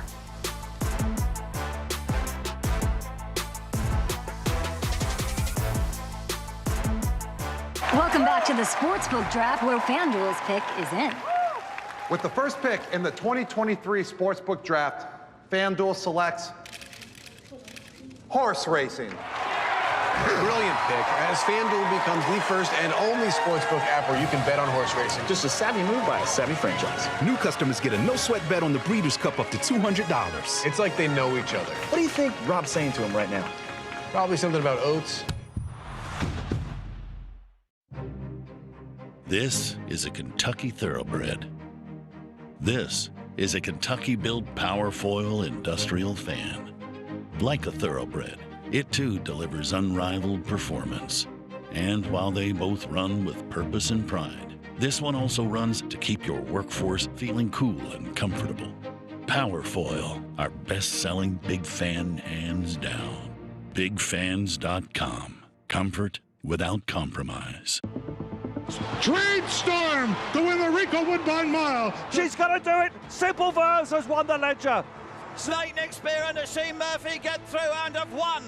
It's getting really tight. The star of the season, Roaring Lion. The purple cap, Kamiko the far side of him. Kamiko's won. The other midline, Mongostina has just won it with Mosse. Ocean Road after going to Vegas. Ocean Road. It is going to be Caravel to win the turf sprint. A man, his tractor, and his family. These are the Upshaws. Though he goes by Shaw, which stands for skilled hands at work.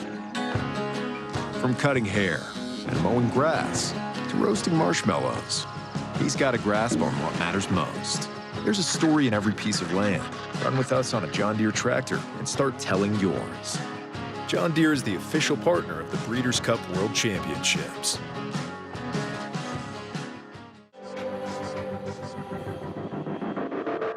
With NetJets, travel will always be personal. We do everything it takes to make every flight exceptional. Every single detail of your experience is personalized, just for you. As our standard is not just to meet our definition of perfection, it's to exceed yours.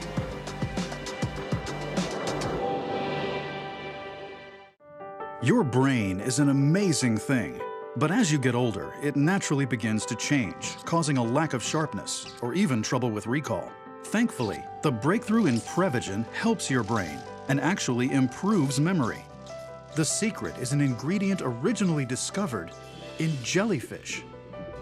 In clinical trials, Prevagen has been shown to improve short-term memory. Prevagen, at stores everywhere without a prescription.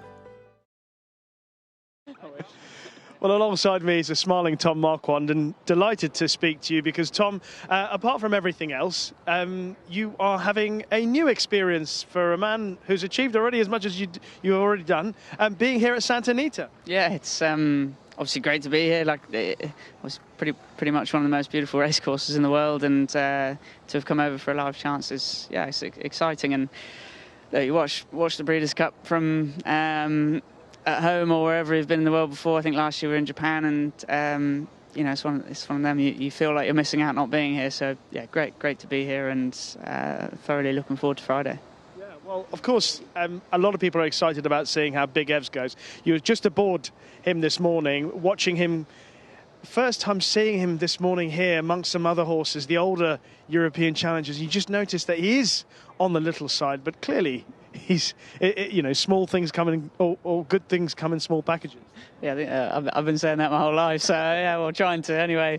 But no, look, he's look, he is a 2-year-old, obviously, and he's been an absolute revelation this season. And there's a reason Mick and the team have brought him here, and you know, that gate speed that he's shown and things like that, I think are real assets for him around here. So he's showing all the right signs. He looks like he's travelled fantastic. He felt great this morning. Again, another different experience for him going around a bend and things like that. But what do you think about that? Look, he felt comfortable. You know, that was the whole point of me sitting on him this morning, just to let him sort of spin out around the bend and get him to change leads. And he was sharp to do so. So look, going around with a full field.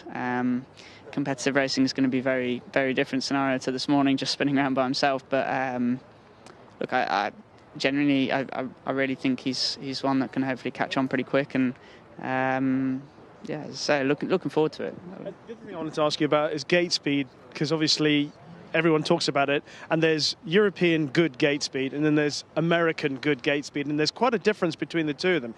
Is his gate speed good enough to compete with the best Americans out the stalls? Look, I think he does have to take another step forward with that, but look, he's shown blistering speed at home, like especially at Doncaster that last start, and I've not sat on many that are that fast out, and the sort of 3 strides after probably are more important. So look, different scenario. Mick and Fred and Tara have done work with the bell and stuff like that, so they've dialed it in. That you need a bit of luck with things like gates in the first furlong. So we got a nice draw, so hopefully it can play our way. Fingers crossed, Tom. We wish you the very best of luck on Big Evs in the sprint. Cheers. Thanks. Yeah, that's where my handicapping is going to start in that Breeders' Cup Juvenile Turf Sprint. I can't ignore what he did last time out in the Group 2 and the fact that he was one of the favorites in the Nunthorpe against older horses. Yeah, solid performance last time out in the Flying Childers. Like I said, look, he can go around the left hand. That would be my only concern back in my head. I mean, we see horses come here and they handle the turns perfectly, but it's a whole different ballgame. And kind of Tom Marquand intimated it there. When you're going flat out with 12 other horses in the starting gate, and you got to make that left-hand turn at speed, they can spin out pretty quickly. Big Evs is part of Future Stars Friday. Look for the Breeders' Cup Juvenile Turf Sprint. Now we turn our attention to the Breeders' Cup Turf Sprint.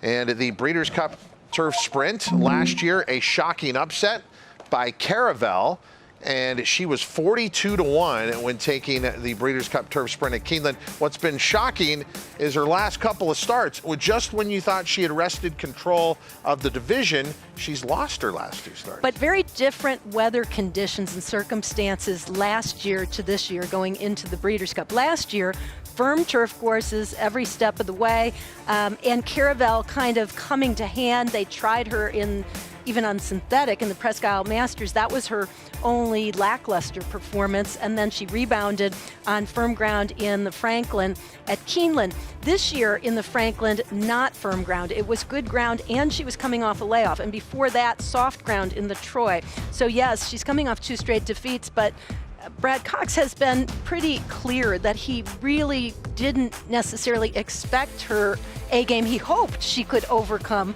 the softer going, but that she's a better horse when she gets firm ground. I would agree with that. I think that's a fair statement. I mean, he's done a great job with her. She went through a couple of bonds. I think she was purchased as a horse in training for a high number when Brad took over her training here. But, again, for her, what about a record of 5 furlongs? He hasn't had the opportunity to run much at 5, primarily 5.5 and 6.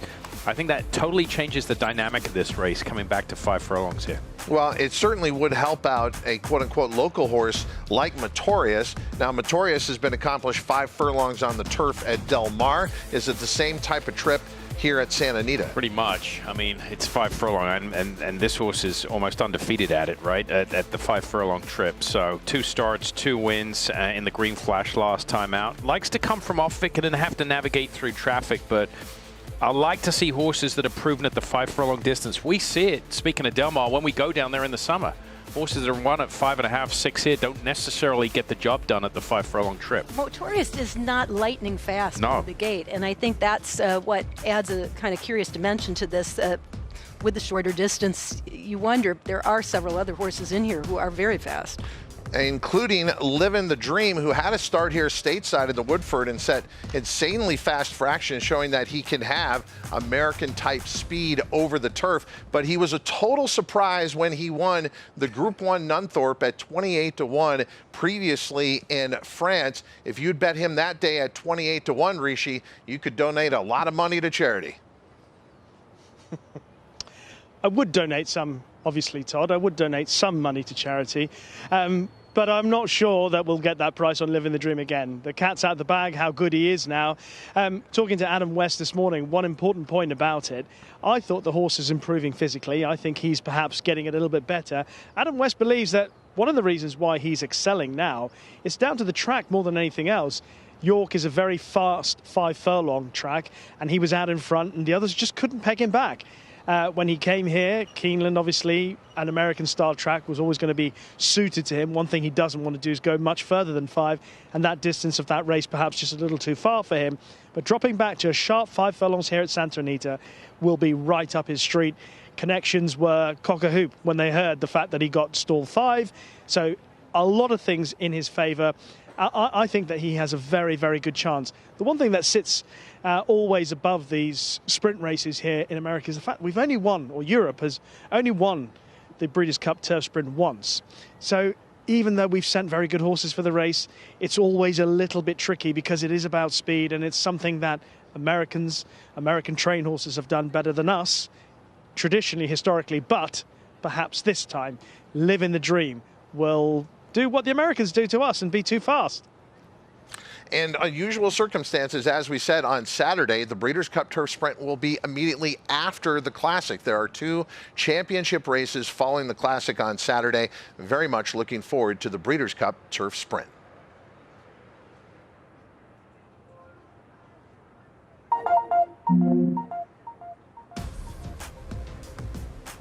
The final Breeders' Cup Championship race on Saturday will be the Cutter Racing Breeders' Cup Sprint. Elite Power, one of 4 horses back at the Breeders' Cup to defend his title in this race. Elite Power, a good price last year, not going to go unnoticed this year. He's been the leader of the division throughout. How tough is he going to be the second time around in this race?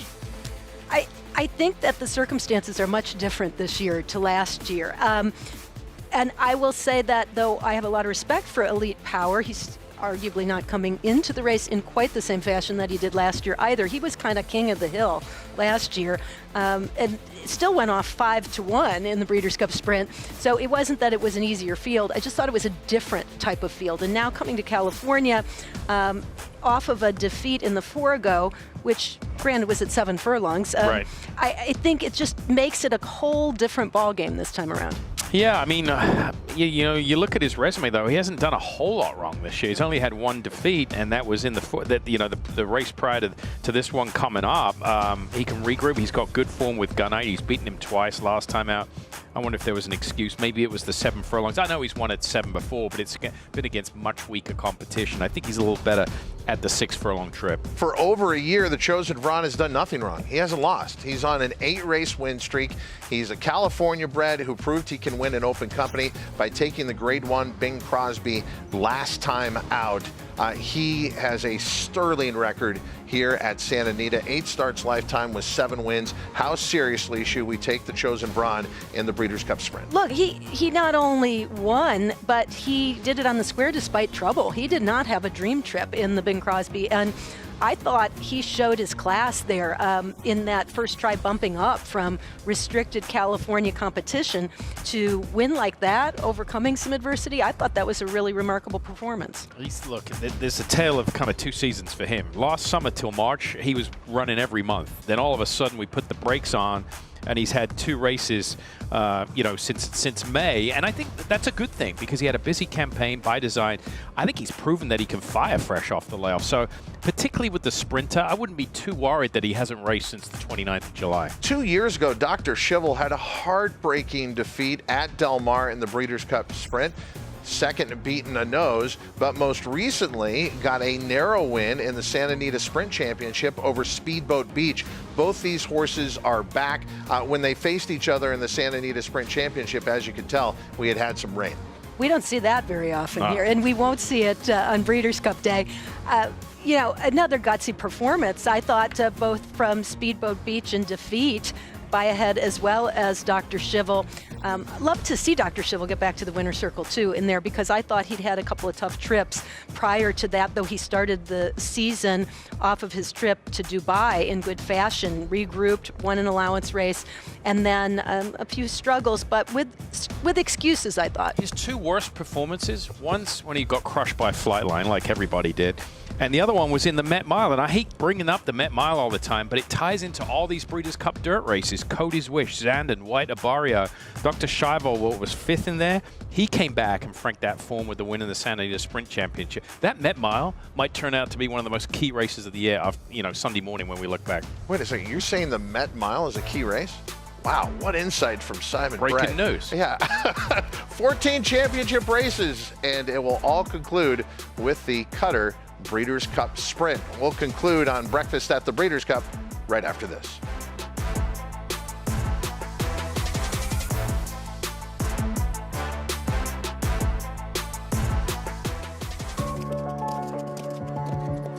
At Keeneland, a horse will always be measured in hands. Hands that see, that sense, that speak.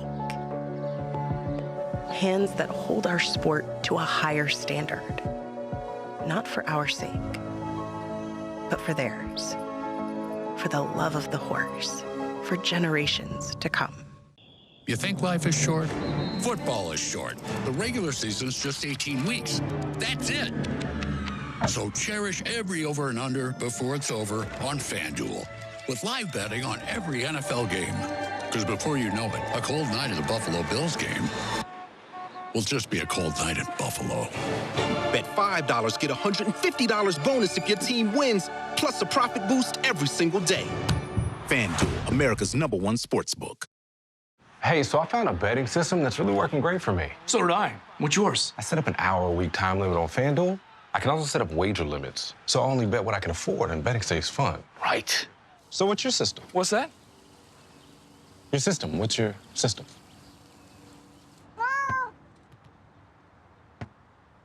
What is that? Every bettor has a system. Make FanDuel's responsible gaming tools a key part of yours.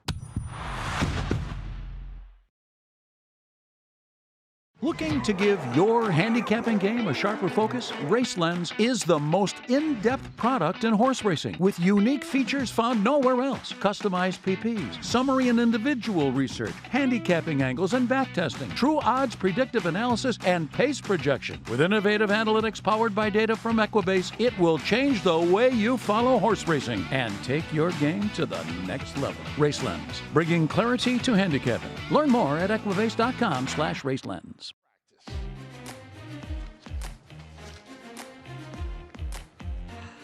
Breakfast at the Breeders' Cup, bringing you the practice leading up to the Breeders' Cup, the record 11th time that Santa Anita will host it.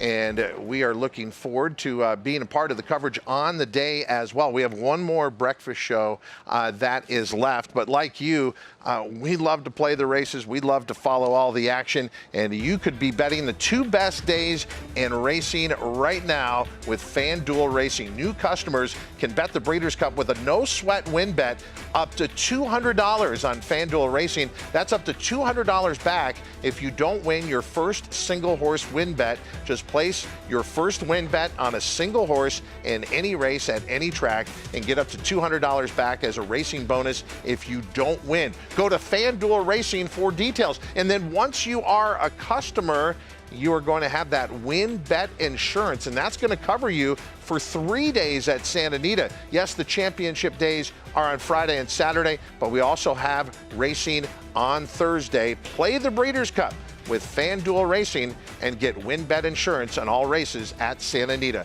For Simon Bray, Rishi Persad, Michelle Yu, Kaiten Bradar, one more breakfast show left. That's tomorrow. We hope you'll join us again. Thanks for watching Breakfast at the Breeders' Cup. I'm Todd Schrupp for Fasig Tipton and WinStar.